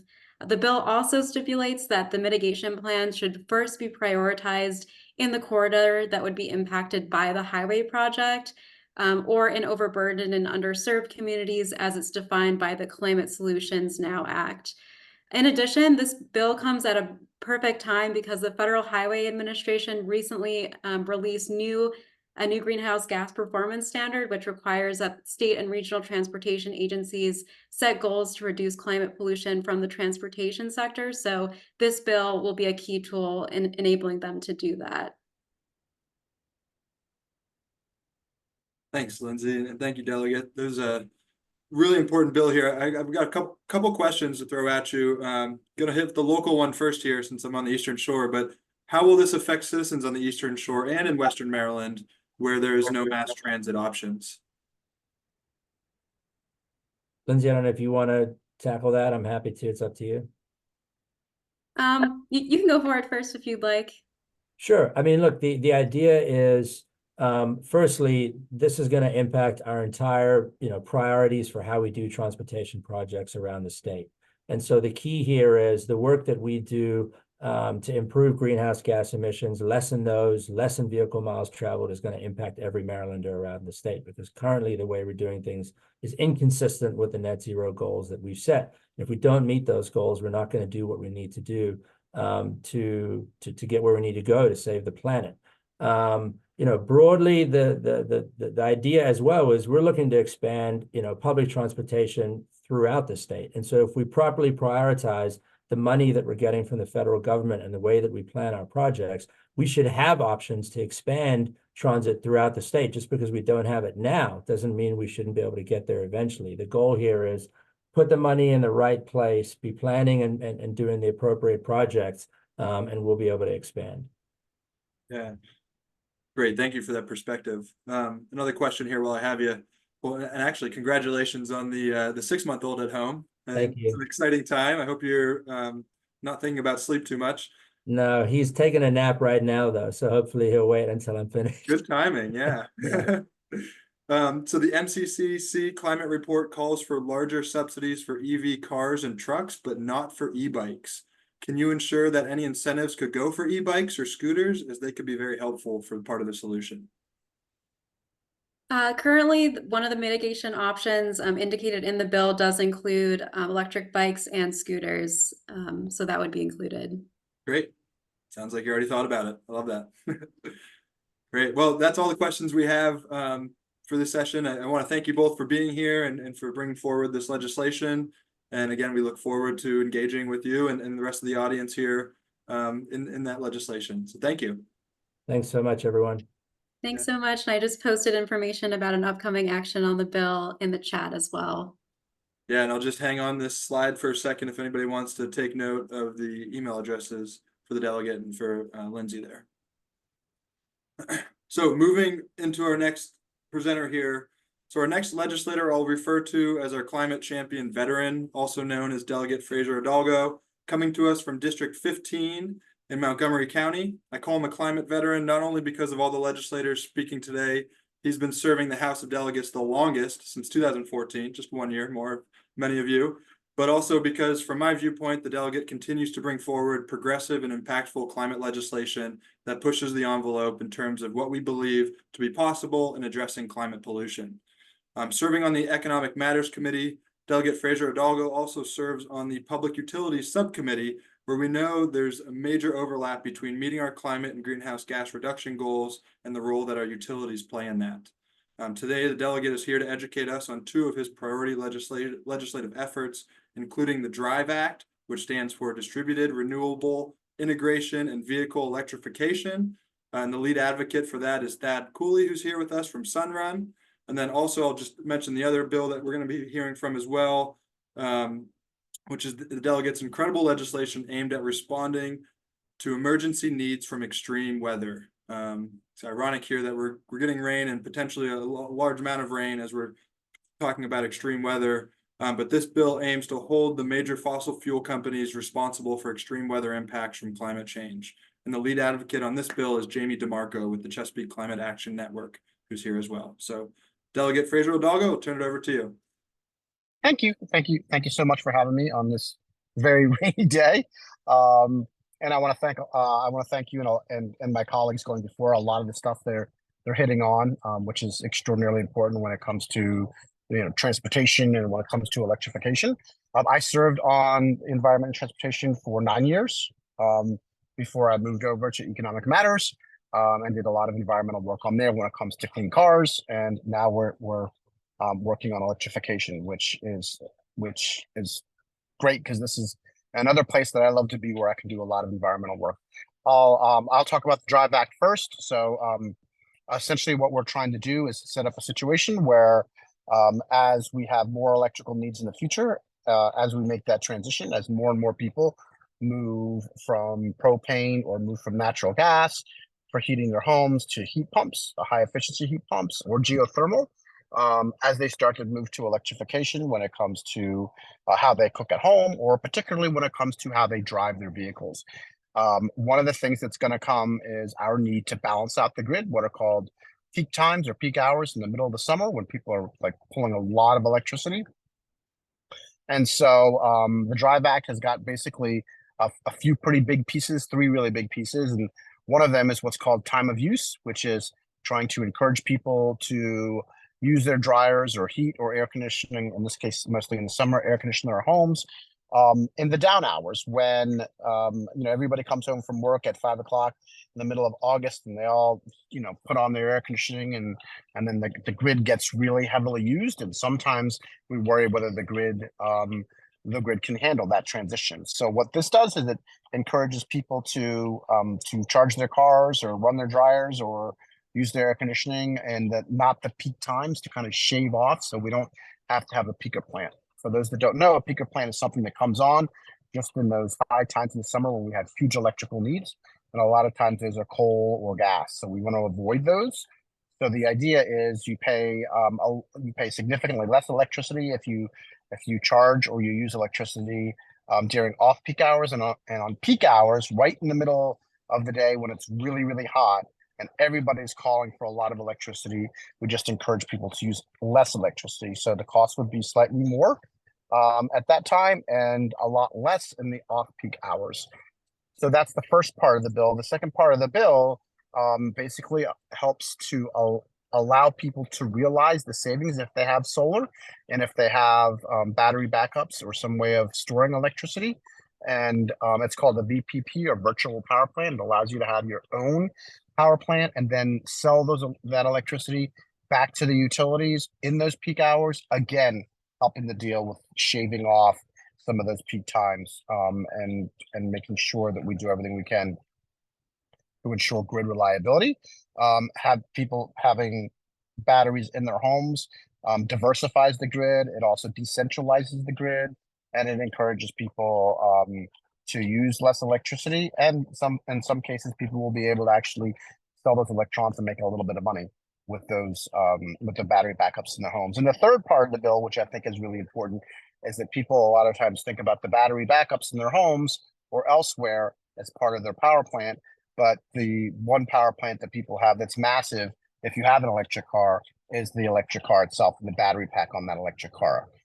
So the other piece of it we call V2G, or vehicle to grid. Again, similar to a virtual power plant,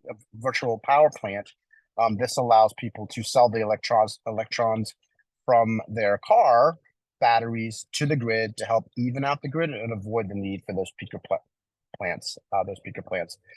Again, this is really good not only if someone loses electricity or if we're out because of a storm, but also diversifying the electrons that we put on the grid and making sure that we can diversify the grid and ensure the grid's reliability and renewability and sustainability. So those are the really big pieces of that. Do you want me to go on, or Thad, do you want to jump in a little bit?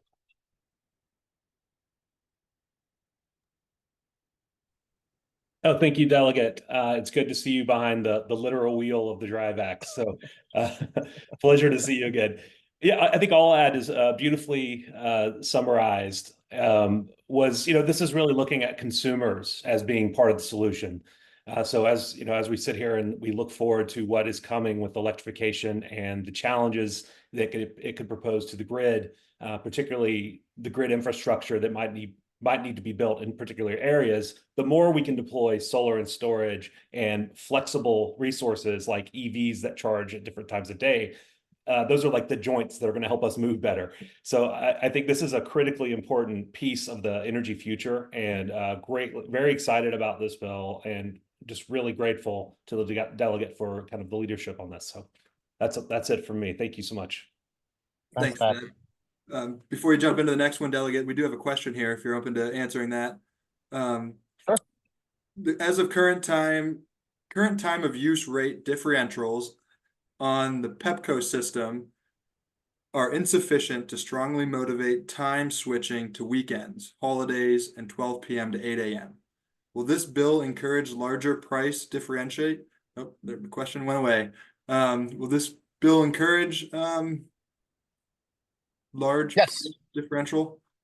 Yeah, that's a great question. And that's why we're putting in the bill, because some of the utilities already have pilots doing this, but the differential isn't great enough to change behavior and to incentivize the changing of said behavior. So that's one of the big reasons we're doing this, is to just try to make sure that differential is greater to encourage people. But you can save money if you do it this way. But right now, you can save money if you do it this way, but the money is so small. So that's a great question. And the answer is yes.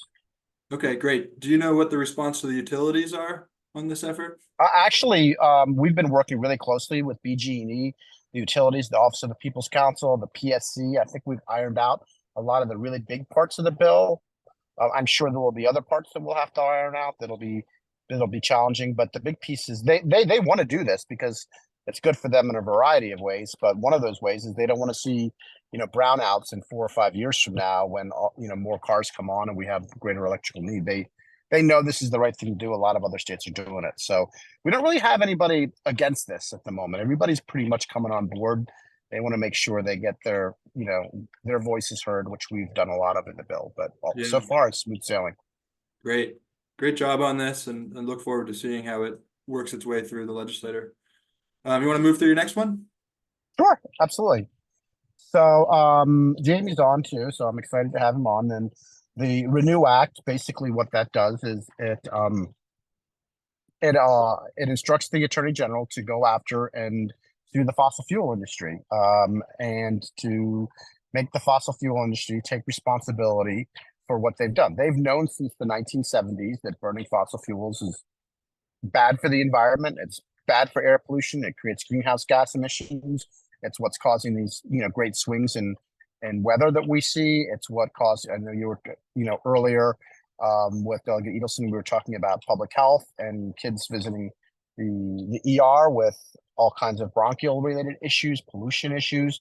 So what this says is, you know, a certain number of fossil fuel industries, fossil fuel companies have known that this was happening, and they should help pay for it. So this is going to get to, you know, somewhere about around $9 billion over the next 10 years to help mitigate those issues. Why the Maryland taxpayer should have to pay for everything when it comes to, you know, when it comes to stormwater management, when it comes to transitioning, when it comes to public health, when it comes to electrification, why all of this should be borne on the taxpayer and the kids of Maryland is beyond me.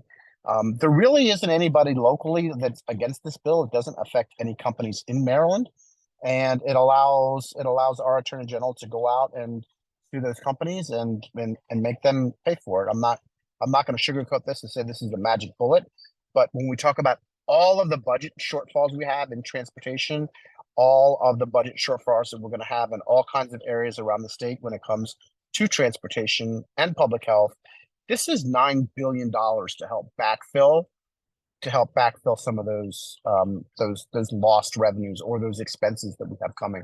And there's absolutely no reason that the fossil fuel industry should not participate in helping to pay for what the damage that they have done from so many different industries.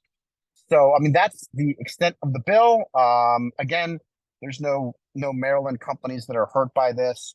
There's no Marylanders that are going to be hurt by it. This is just this is money that Maryland needs, that money that Maryland deserves, and that the fossil fuel industry should pay for. And I'm happy to turn it over to Jamie for some more detail.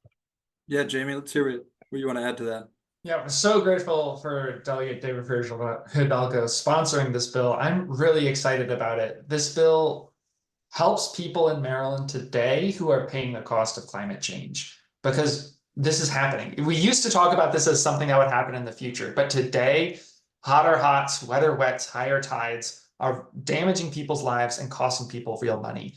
The most compelling example is in Howard County, where I think we all know that Ellicott City experienced 2 once-in-a-thousand-year rain events within the span of just 2 years.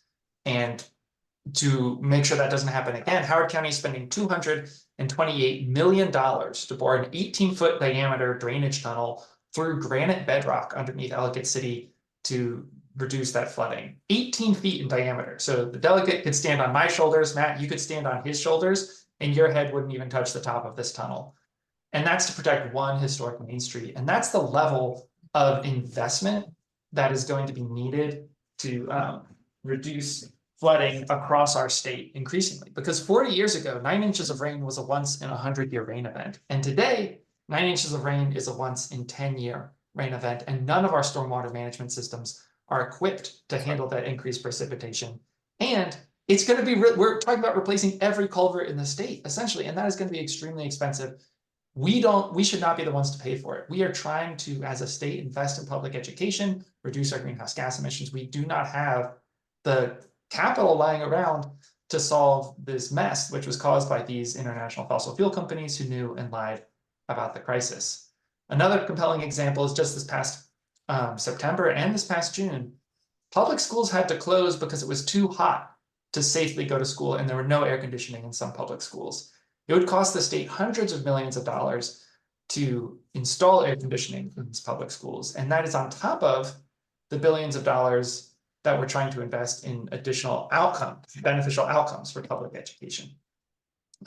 There's also saltwater intrusion that is hitting farmers. I spoke to a farmer on the Eastern Shore who used to farm property, and over the recent decades had watched it become totally infertile because of saltwater intrusion in the ground table. So these are not future effects. These are effects we're experiencing now. And so it would put money into programs like the Comprehensive Flood Mitigation Fund, the State Disaster Relief Fund, the Office of Minority Health and Disparities Fund, so that we can make sure everyone has health insurance and stays quality affordable, because that is climate resiliency, reducing fossil fuel use in our buildings, making sure every dam in Maryland is able to handle the increased precipitation, putting additional funding into the Strategic Energy Investment Fund, the Electric Vehicle Supply Equipment Program, the Resiliency Hub Program. There's a long list of programs that are going to benefit Marylanders that this money is going to go to. And it's absolutely essential that we get these funds, not from Maryland taxpayers, but from the companies who knew and lied. Yeah, great follow-up there, Jamie. I want to add to that schools on the Eastern Shore here and some of our low-lying areas are closing, not just because of heat, but because of high tides and buses not able to get students home or, from their home to school. And so you wake up, the tide's up, all of a sudden school's closed. Wow. The real issue is sea level rise and all of that. So a couple questions I want to throw at you guys. $9 billion. Do you think that's a low bar? Should we go for more? I'd love to go. I mean, Jamie, I don't know if you know what the final number is, but if you look at all of the costs in their totality, like all the externalities, it's probably significantly more than that, but that's what we're going to go for at the moment. And this is a one-time payment, $9 billion, 900 million a year for 10 years. If we kept it going beyond 10 years, it would go beyond 9 billion. And this is a new idea, the way we're doing it. It's not actually bringing a lawsuit. It's just requiring these companies to pay. It's more similar to like a super fund in that, like, if one company or a small number of companies created a mess and then they have to pay into a fund to clean up that mess, that's what we're doing. And once we establish that fund, we could definitely go for more, but this is what we're starting with. Do you have any fear that the utilities or the companies will just pass the cost off to Marylanders? That is a great question, and they will not be able to pass the cost along. In the same way that, a company that spills a toxin and has to pay into a super fund can't pass that cost along, these companies can't pass the cost. And the reason they can't in both situations is because they are just one market actor in an entire economy. So if a small number of companies have to pay a fine, they can't raise the cost of their product because they still have to compete with all the other companies. If this were an economy-wide, every oil distributor and extractor had to pay this, then they could pass it on because everyone's paying it. But because a small number are paying it, they can't pass it on. Yeah, okay, good perspective there. A couple questions have come in just about the legalities of this and whether or not you can expect either the Supreme Court to get involved on the federal level or will the fossil fuel companies themselves turn around and sue the state for this? And then more broadly, does the governor support this effort? So to take those questions one, is it all right if I go, Doug, or did you want to? Yeah, no, go ahead. I can go after. Go ahead. First of all, we have a letter from the Attorney General saying that this is enforceable, and I'm happy to share that letter. This is sound legal theory with lots of precedent and lots of other ways. It's the same thing as a super fund. A company has made a mess and they have to pay into a fund to clean up the mess. We are just now considering the entire global atmosphere to be the contaminated site. We do expect a legal challenge. I don't think Exxon is going to let this go without suing. They tend to be litigious when they're being forced to pay. But we feel confident that it will hold up in court because if you do business in Maryland, Maryland has the right to make you pay. We are spoken with the governor about this, as Wandra said earlier in his climate plan that he put out. He listed 6 revenue sources, and we think that this fits into at least some of the 6 that they put forward, but the governor himself hasn't endorsed any specific revenue raising legislation this year. And we hope that he will endorse this one or at least some specific revenue raiser. I mean, the only thing that I would add is we did do our research. And so as far as the fossil fuel industry coming back after us or the fossil fuel industry dragging their feet, we do have the ability to go after assets of the fossil fuel industry in other states. So as this protractedly moves through the legal system, the 2 things I would say: the sooner we start, the sooner we get the money. So we should start doing this quickly, not put it off, but start the process, because it could take years. But the sooner we start the process, the sooner we'll start getting paid. That's number 1. And number 2 is if we get a lot of pushback, depending on how that works. Again, they have a lot of assets in other states, and we can, through the Interstate Commerce Clause, go after some of those assets in other states. So we do have some leverage. They can't just walk away and say no. Well, okay, so you say no, and then we'll say, okay, well, that's a nice, those are nice trucks you have, or those are nice, I don't know what the best way to say it, the big drilling rigs you have. We'll just start seizing your assets. But yeah, Great. Well, thank you both for, this is an exciting opportunity here, I think, for the state, especially given the budget situation, but more or less considering how impacted we are by the extreme weather and impacts from climate change. And so I'm in support of doing something. I think this is a novel step forward. I believe other states may have also gone about this in a similar way. So there is a blueprint that can somewhat be followed. I just want to thank you both for this. We're going to keep moving through the rest of the agenda. Jamie, there's some questions in the chat if you don't mind getting at those. Happy to. Thank you both for being here today. Really appreciate it. Thank you, Matt. Thank you very much for having us. Yeah. All right. So we're gonna get into our next presenter here, which I'm excited to announce is the Vice Chair of the Environment and Transportation Committee, Delegate Regina Boyce, serving District 43A in Baltimore City. Delegate Boyce currently serves as the chair of the Natural Resources, Agriculture, and Open Space subcommittees of that E&T committee. She is a member of the State Park Investment Commission, the Commission on Environmental Justice and Sustainable Communities, and a fellow commissioner with me on the state's Oyster Advisory Commission. And I believe also, Delegate, you were here on the Eastern Shore looking at easements a couple weeks, if not months ago. So excited to hear you getting over on the Eastern Shore here and understanding some of the issues we're working on. Today, the delegate will be talking with us about 3 of her priority bills, including the Maryland Paint Stewardship Program, which I'll point out received bill number HB1 this session. So if anybody's ready to go, it's Delegate Boyce with the Paint Stewardship Program.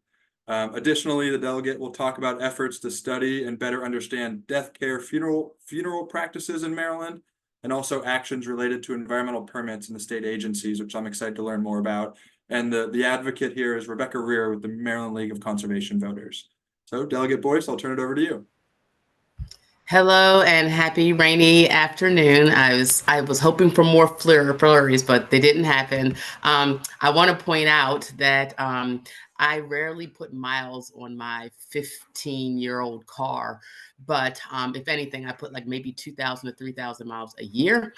This year, and after I became the vice chair, I have been spending a lot of time on the Eastern Shore, and between May and this December, I put 6,000 miles on my car, just going back and forth to the shore, which was exciting to me because I am learning a lot more than I originally have known. I'm excited for the opportunity to be the vice chair of the committee. I've been on the committee since I was elected in 2018, and I'm honored to serve with Delegate Mark Corman, the chair, who both him and I, interestingly enough, went to the same elementary and middle school. I grew up in Montgomery County, so we have something to brag about.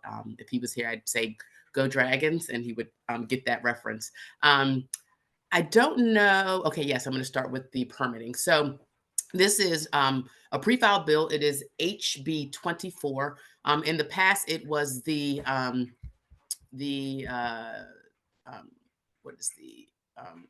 it was the climate equity bill. And this year, essentially, this bill essentially per an EJ score, and first of all, per environmental permits, which are what they call 1-601 permits, and the environmental justice score that has to be put on those, attached to those permits. The Department of the Environment can look at those permits and then decide if it is a high 1 environmental justice score, and 2 causes concern because of other environmental permits in those areas of underserved and overburdened communities, they can take the opportunity to do an environmental and climate analysis of that permitting, just to see if it is going to cause any further harms that are already caused in communities that are struggling. So with that, once they look at those, that up to 60 days report or analysis, what happens is then this bill essentially just gives the authority to the MDE secretary to do a couple of things. 1, approve the permit if they find no further harms. 2, it can ask to have the permit alter or amended so that it potentially creates lesser harms. Or 3, if it's going to create more harms in those communities, it then can be denied. And so it took them a while to get back. This is somewhat of a priority for the MDE secretary. As you know, environmental justice is her, it is kind of her baby. It is her main priority. And so, again, the secretary can deny that permit, which is exciting. And they had to check in on the legalities of that. And so they are cleared. And so I'm excited about this option. The other part of this bill that's good is that there's an opt-in communication option for those within those communities of discussion, underserved and overburdened or adjacent to, that can opt in to get updates about those certain permits in those areas. I also want to talk about in general, and then of course there's going to be reporting out through not only the department, but certain agencies to report out on their kind of EJ or this kind of permitting process per this bill's process. I'm going to turn it over to Rebecca if she wanted to add anything. Thanks so much, Delegate Boyce, and for your leadership on this issue for quite a few years now, and your service on the Commission on Environmental Justice and Sustainable Communities. I'll just add that this bill, it builds on progress that the state has made over the last several years.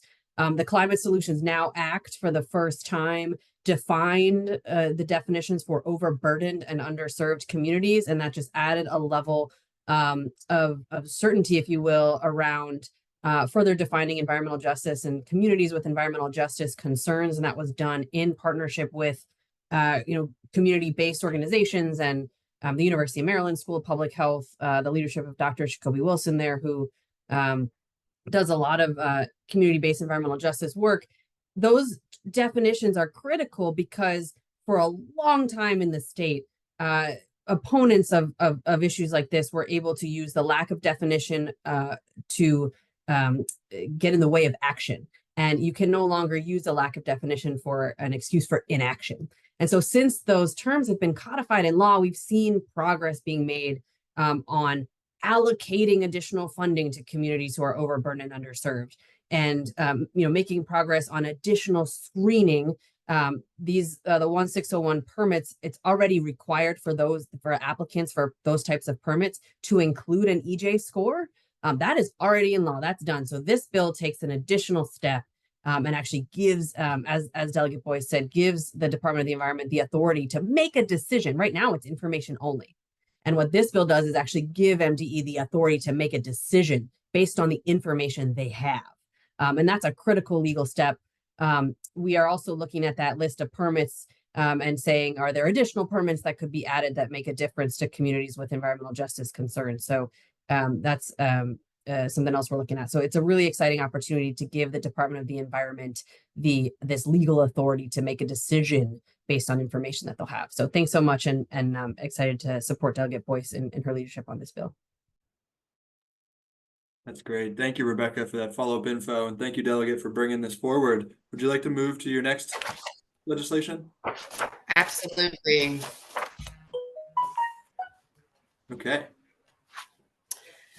So thank you so much. So study on death care and funeral practices. This bill, essentially, all it does is it's asks the Department of the Environment as well as the Health Department to essentially study death care practices. And there are, as you know, many, whether it is a traditional burial, a mausoleum, cremation, water cremation, green burial, and a natural organic reduction. And looking at this bill from a determination of, what are these, what are the environmental and health impacts, and most importantly, to give not only the department and the state the ability to have this type of information and this analysis, but what it also does is, in a time where there are more respectfully across the country, and not just in the state, but across the country, cremation is rising to the concern of folks as they believe it's another form of an incineration, and they don't want that.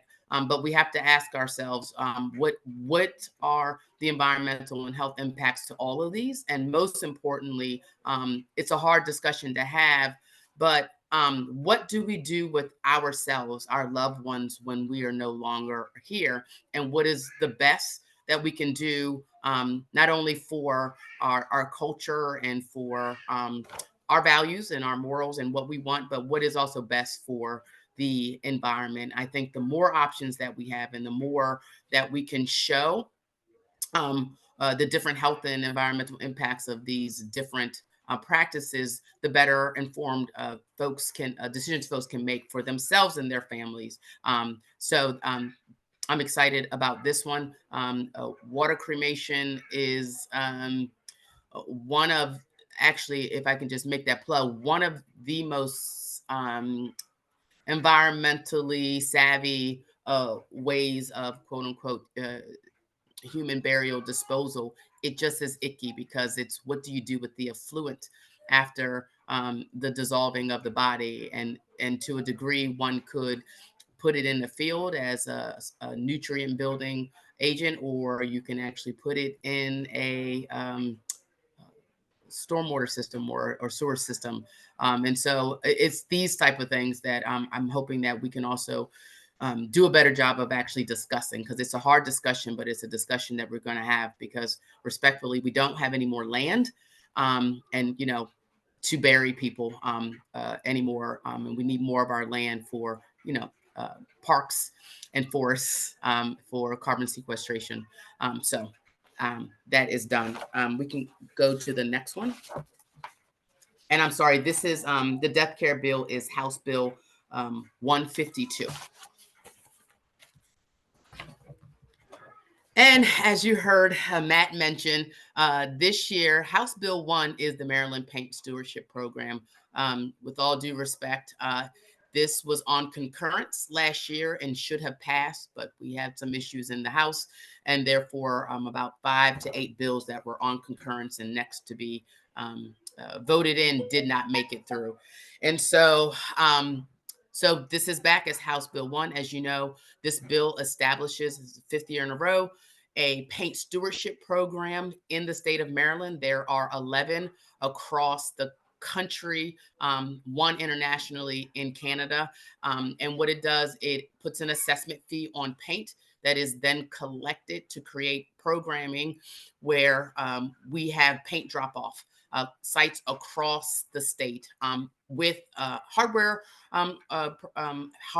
and or paint stores. And so at this time, most of us have anywhere from 5 to 20 gallons, like myself, of paint and shellac in our basements or in our garage areas, in our sheds. And this would allow you at any time when you have unused paint to drop it off at any one of these locations. 10 million gallons of post-consumer paint can be reused, up to 80% of it. And that reuse can be just like you see in secondhand places where you can just get that paint and reuse it.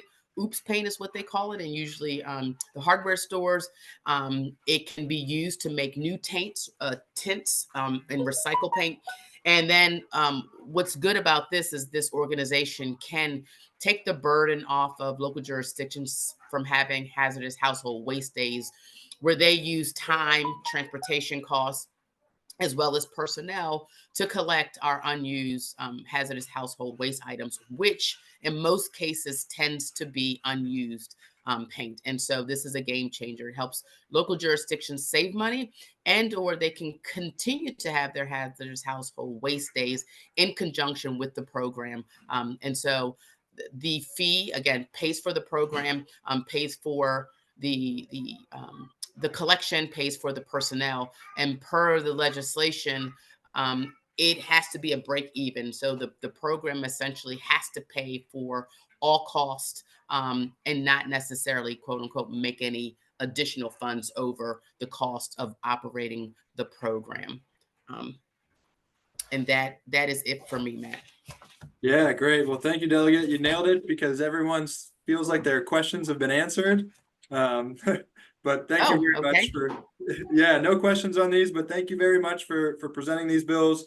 Again, we're really excited to see these work their way through the General Assembly legislative session coming up. And if there's anything the community here can do to help, please let us know. Absolutely. I think the biggest thing is that, this is about somewhat of like extended producer responsibility, some type of legislation. But I think this goes back to the kind of reduce, reuse, recycle, and we can reuse as much of some of these products as we can. If you are interested, I would love for you to submit testimony. If you have questions, I think my email was up on the board here, and I am excited to work with all of you as I always have, but especially in my new role. So happy pre-days stomping into the new session. Yeah, and congratulations on that new role. We're equally as excited to Thank work you so with much. Yeah. Thank Great. you. Have a good one. You too. Well, for those watching the clock, you may have noticed that it is 2:30, the end of the scheduled time that we have. We have 2 legislators left. I just heard from the weatherman that the rain is going to continue, so no need to jump out of your seats to go do anything else.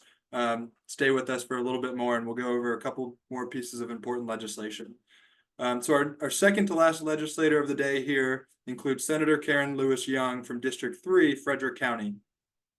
Before entering the Senate in 2023, Senator Lewis Young served in the House of Delegates from, you guessed it, 2015 up until her Senate race victory in 2022. The senator serves on that EEE committee, the Energy, Education, and Environment, and is also on the Green Space Equity Advisory Board. And in 2023, Senator Lewis Young was named the Green Champion by Maryland LCV for sponsoring the Empower legislation in 2023 and other priority legislation in 2022.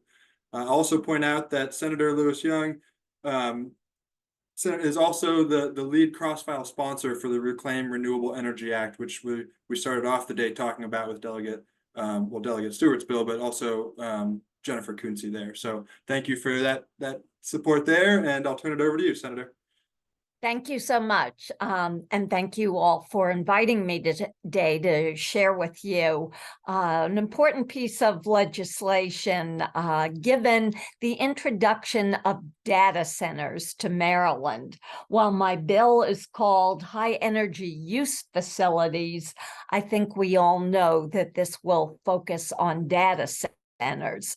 It is highly likely that Frederick may be the capital of Maryland data centers, although there are certainly efforts in Montgomery County, Prince George's as well. And we can learn quite a bit from the Virginia experience, which is one of the reasons that I am bringing this legislation forward. As you can imagine, the business community is very excited about the prospect of data centers. They believe that this is the solution to all of our economic woes. There was a study done. It was done by the SAGE Group. You all are probably familiar with them. I'm very familiar with them from my days on the City of Frederick Board of Aldermen. They've never seen an economic development project that they didn't like. They do use a model by the name of IMPLAN, which does tend to overstate economic opportunity. And because of that, the projected numbers are very attractive in terms of the revenue, tax revenue that'll be generated, jobs that'll be created, and incremental development to the local economy. I certainly support all that and think that opportunity is wonderful. However, it needs to be balanced with several environmental concerns. And I'm going to go through a few before I get to this specific bill and why I positioned it the way that I did. There have been environmental questions already. An organization by the name of Quantum Loophole purchased some land formerly occupied by East Alcoa. And they have had numerous violations. NMD has been following up with them and has required an environmental plan to be submitted. There are questions about sewage and water treatment, the consumer burden of the costs. In Virginia, that was one of the major challenges, that consumers ended up subsidizing some of the costs of these data centers. And while I'm told that Maryland has a very different model that won't duplicate the Virginia experience, there's still some questions about bringing in transmission lines and what that will do to the electric bills of local citizens. Also, will there be sufficient power? This is a huge issue. I have been working very closely with a local group of environmentalists who are called the Fellowship of Scientists and Engineers. They first brought their concerns to me late summer, early fall. Very professional group of individuals with a lot of expertise on this matter, very concerned about the potential of blackouts because data centers are very high energy users and also major users of water. As you can see in my notes, they can use anywhere between 1 and 5 million gallons a day. Now, they claim that they're going to be using gray water, but there is some concern that their water usage won't be limited to that. What else? Noise. They're very noisy, and we have a lot of concerns from local citizens, local farmers, about the noise level, as well as the potential pollution challenges of some of the rivers and streams where cattle are fed. So I think that's probably a good overview of why there are some concerns.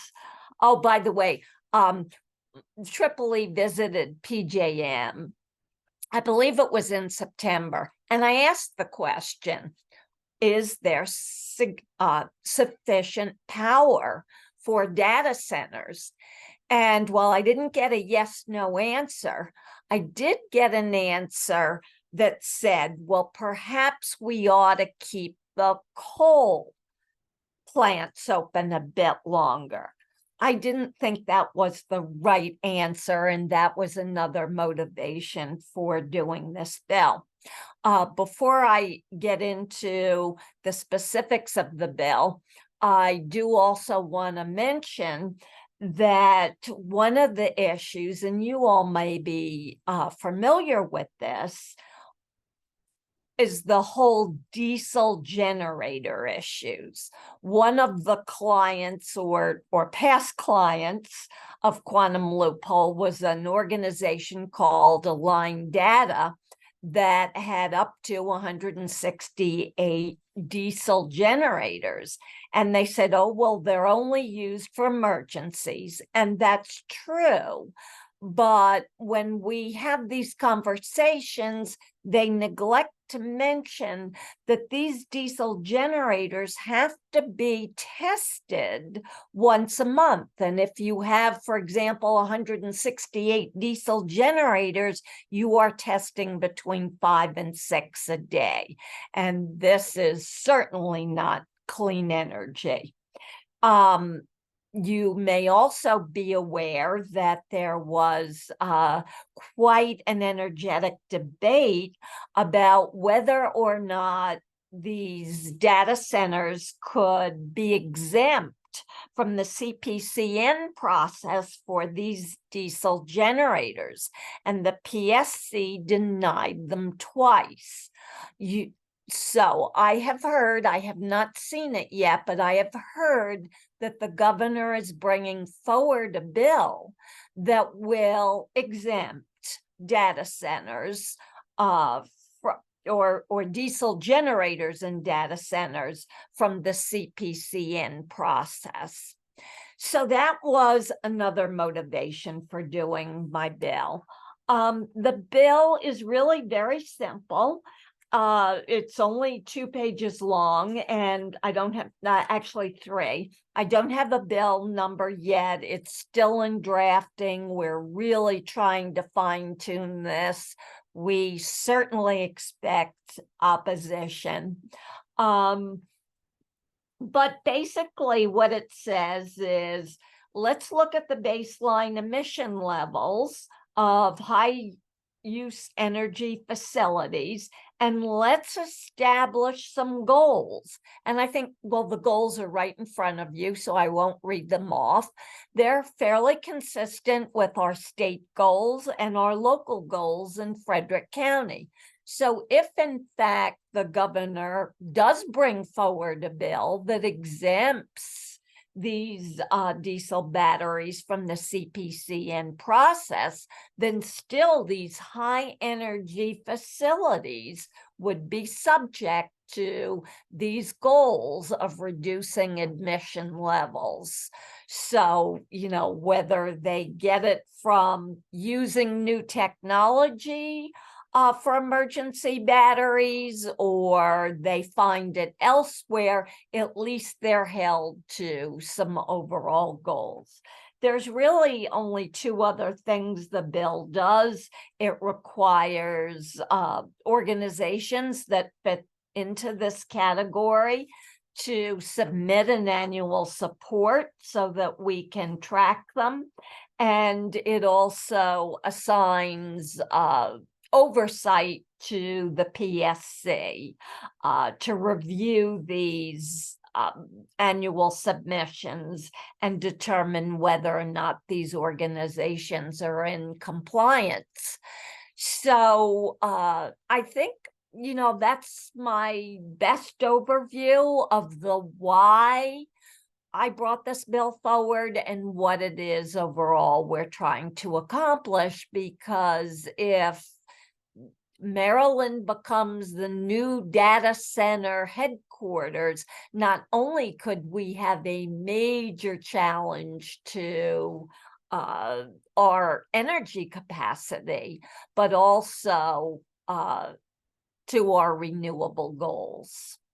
And with that, I'll conclude. Oh, thank you so much, Senator. That's a really well thought out effort here, and I appreciate you bringing this forward. There are a few questions, if you don't mind, I'm going to ask. If you would just point your attention to the Q&A and answer those. We're going to try to get through our last presenter here just in the interest of everyone's time. Okay, and I will mention one other thing I forgot to mention. That is, I am looking for the support from the environmental community, and we'll be reaching out to you and hope that you will support this, because as I mentioned, it's likely to be contentious, but if we've got a good representation of the environmental community behind us, I think we'll have some negotiating leverage. Okay, let's see, where do my questions start? Yeah, go into the Q&A there and you'll see. I am. Probably going back to about 4:34. Okay. The time 4:34. Yeah. Cannabis. Well, if you don't mind answering those through the chat, we're going to go ahead and move to the next okay. presenter. All right. Yeah. Thank you so much, Senator. Thanks. Okay. And our last presenter today would be Delegate Michelle Guyton, but she's not able to join us. And so in her place, we have Corey Johns, who's the staff for Delegate Guyton there. And we have 3 bills that he's going to talk about here. The first is the removal of trees and shrubs and notice and objections to that. Playground surfacing materials prohibition. And with that, we have the lead advocate, Laura Stewart, with Free State PTA. And then the last piece of legislation that Corey's going to talk about here is the Commission on Climate Change membership, in addition to that commission there. So Corey, thanks for jumping in for the delegate here today. Go ahead, the stage is yours. Thank you so much. Happy Saturday. So I'm Corey, I'm Delegate Guyton's Chief of Staff. So I've been very involved working with Delegate Guyton to, on these, crafting these pieces of legislation. So I'll be quick. This bill, removal of trees and shrubs notice and objection, it actually has a bill number. It's 219. This actually came from a constituent. What it does, the issue came from a constituent. What it does, it would set up within the Department of Natural Resources basically an appeals process for if a utility company or local government wanted to remove a tree on private property, that you can appeal that under certain parameters to the Department of Natural Resources, and they can rule whether that tree should be saved or a plant or shrub, rhododendron, bushes, whatever the case may be. And what happened with the constituent that reached out is they had a 60-year-old specimen tree native to the area, and there was a gas line under it. Now, the tragic part is this gas line was 60 years old, nearing retirement. The utility company decided they just wanted to remove it because it was easier. And this constituent actually went out to an arborist and found an alternative that would save the tree. And he appealed it to the entity that decided they were going to remove it because it was easier. So there was really no opportunity to save the tree. So this would create a process to have an appeals process for somebody who wanted to save their tree, their bush, their whatever the case may be, whatever the plant life is, by appealing it to the Department of Natural Resources. And again, this bill would have the Department of Natural Resources under, certain parameters create, the standards for that. So again, working with an arborist to show that there's an alternative, to show that there is a ecological significance of this tree or shrub, to save that. So that's that bill. I'm happy to move on to the second bill if you want me to, or if you had any questions about that one. No questions came through now, so why don't you work on the second one and we'll see what comes through. And I do want to real quick plug Delegate Sheila Ruth on that bill has been very much really a second sponsor on that. She's worked very well with Delegate Guyton over the past couple of years trying to figure out a solution to this issue. So I do want to plug Delegate Sheila Ruth. She's been a great partner in that bill. The next one, I'm very happy to have Laura Stewart here from Free State PTA. So this is a big bill to ban. We all know the dangerous effects of PFAS. It's been one of the hot topics, the hot button issues the past couple sessions, the forever chemicals. And then there's PAHs, and these have dangerous effects on people. They lead to kidney issues, liver issues. They're linked to cancers and lead. And all of these are materials regularly found in local playgrounds where kids are running around, crawling on the ground. You see the shredded tire mulch that is very dangerous. Kids pick this up, put it in their hand, put it in their mouth, swallow it in cases, and it's just very dangerous. And this bill would ban those materials from appearing in surface materials for playgrounds. So I'd like to give some time to Laura to go over that bill more. Free State PTA has been a great partner and brought this to us, and we're happy to and hope for your support on it. So, Laura? Great. Thank you so much, Corey. Laura Stewart here. I'm the Vice President for Advocacy for Free State PTA. If you're not familiar with us, we are the statewide PTA organization. As the months go by, we include more members. We're about, I believe, around 60,000 members right now.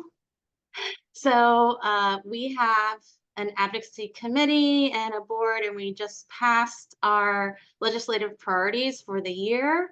And so I'm just going to share two of those that have to do with this particular effort to remove toxic substances from access to kids. We need to make sure that our brains are healthy so we can learn in school. It's pretty important. So we really do need to protect kids from lead, PFAS, and PAHs. One of our priorities has to do with school infrastructure, and it is reducing exposure to known harmful substances, including lead and PFAS, in home, play, and school environments by testing and remediating in paint, plumbing, drinking water, athletic fields, and play surfaces. And we have a new section under environmental sustainability in our priorities. And we have one priority in there that calls for reducing plastic use and promoting healthy environments by using natural play surfaces, natural grass fields, and installing filtered water bottle filling stations in schools. So those are our overarching goals, which this aligns with, that we did make as part of our legislative priorities. Just to give you a little background, both in Prince George's County and in Montgomery County, the Parks Department actually tested some playgrounds for lead specifically. And 4 playgrounds were shut down in Montgomery County and 3 in Prince George's County. Our neighbors in DC have done the same. And so what we found is as these play surfaces degrade, the used tire starts to be free in the open, or even there's tire mulch that's already out in the open. And these tire pieces spike in lead somewhat frequently, to the point that even a random sample showed spikes in lead, where they actually closed playgrounds. Some of them, they replaced the surface with engineered wood fiber, which is free of PFAS and lead. And in other cases, they just patched over to repair. Also, there was a big fire in Poolsville at a playground with shredded tire mulch, and it caused a tire fire, which has lots of toxins released into the air. It even gets released into the soil around the fire. In fact, in Maryland, you cannot dispose of this mulch in a dump. You have to dispose of it in a special way. So some of us don't believe that this should be materials that young children are exposed to. In this case, playgrounds, kids that are even babies, they crawl around, they put the dust in their mouth. They are being exposed to PFAS and lead whenever they play. And the even Consumer Protection Agency says you should wash up and change your clothes after you play on these surfaces. So we think that Maryland could be a leader here in reducing these exposures and do the right thing and use more natural substances for our kids on playgrounds. So I hope you all consider this bill, and we look forward to working with the delegate. Thank you. And just to continue on, not only the human touch of these materials, the runoff, as she mentioned, there was a fire, and these kind of materials are highly flammable. They really pull in heat, so they heat up at a much higher level than other materials that are being used for playgrounds. Cork is a perfectly perfectly good alternative to tire mulch, shredded tire mulch, and it's actually cheaper.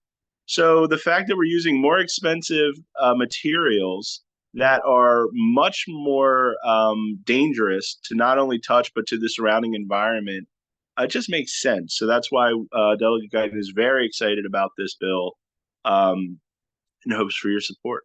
So I would just like to point out one other thing about the runoff. The well that's closest to one of the playground that caught on fire in Poolsville that had the used tires, actually the well came up too high in PFAS, and they had to remediate that well. So it might not be an accident that there was a spike in PFAS by an area that actually had play surface that included PFAS.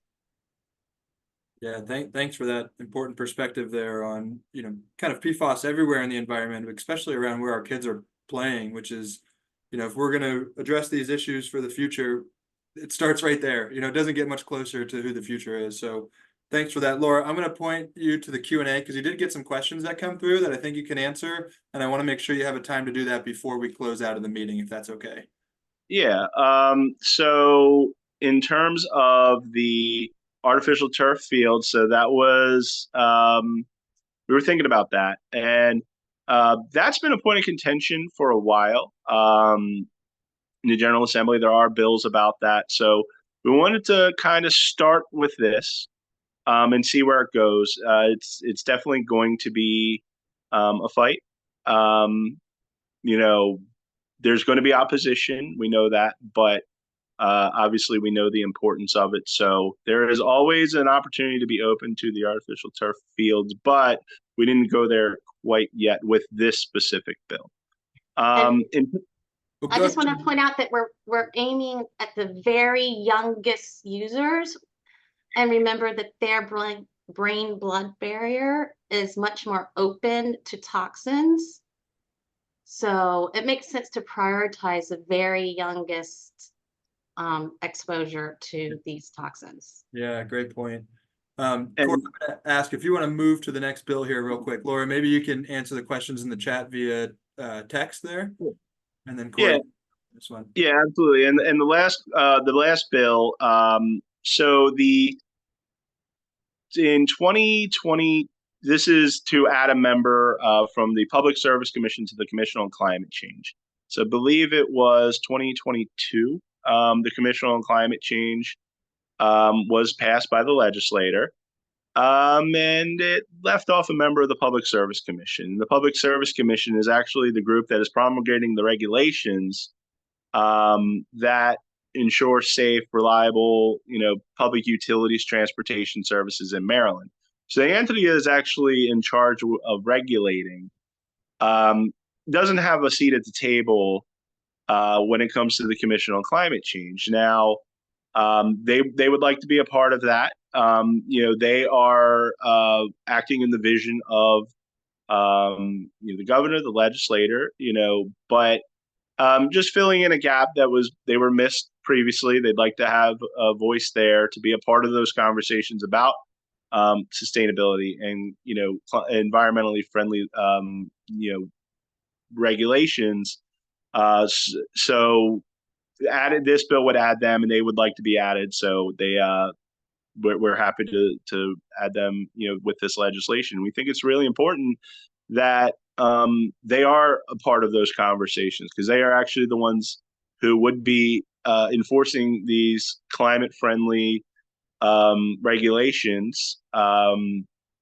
So they should at least be at the table with it. So.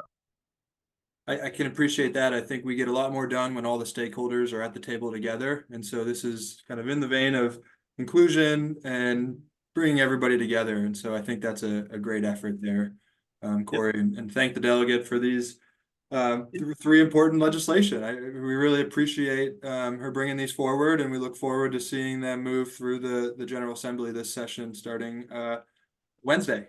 Yep, absolutely. And if anybody else has any questions, Delegate Guyton's happy to meet with you. Our email is there, michelle.guyton@house.state.md.us. So happy to talk with you. Awesome. Well, in closing, I want to thank everybody for coming today. I want to thank everybody for sticking around for an extra half hour. We had 10 legislators present on 17 bills. Thank you for everyone for providing that information. Thanks to the advocates for being here. I'm looking at the Q&A. We answered over 148 questions over the last 3 hours. So a lot of work going on behind the scenes. That tells me that people are engaged. Thank you for that. And stay engaged. The purpose of today was to connect the audience with the legislators who are presenting these bills, but also the advocates who are on the front lines, communicating with the legislators and bringing that back to the community. So take advantage of that. The agenda for day one has been in the chat several times. So go back to that and refer to the email addresses for the different bill sponsors and the advocates. And with that, I just want to remind everybody that we're back at it tomorrow, the same time, same place, literally the same link that you got today for today's meeting works tomorrow. So don't have to go scrambling through your email box if you don't need to. Use that same link and join us tomorrow for a 2-hour session focused solely on environment and water quality issues. We're going to continue the great conversation and engagement with the audience, and we look forward to doing that. And again, just in closing, I want to thank the organizing committee here today, the Maryland Legislative Coalition's Climate Justice Wing, the Sierra Club, and then Shore Rivers. We appreciate all the support that we get from the communities and the legislators on this summit here, and we look forward to what's going to happen this year. You know, there's a lot of energy and, of course, a lot of really important legislation that's being brought forward, and so let's do our best to make sure that these bills get passed to the degree that we can. So in closing, thank you all. Enjoy the rest of your Saturday and put it in your calendar to come back and join us tomorrow at 2 o'clock. Have a good night, everyone.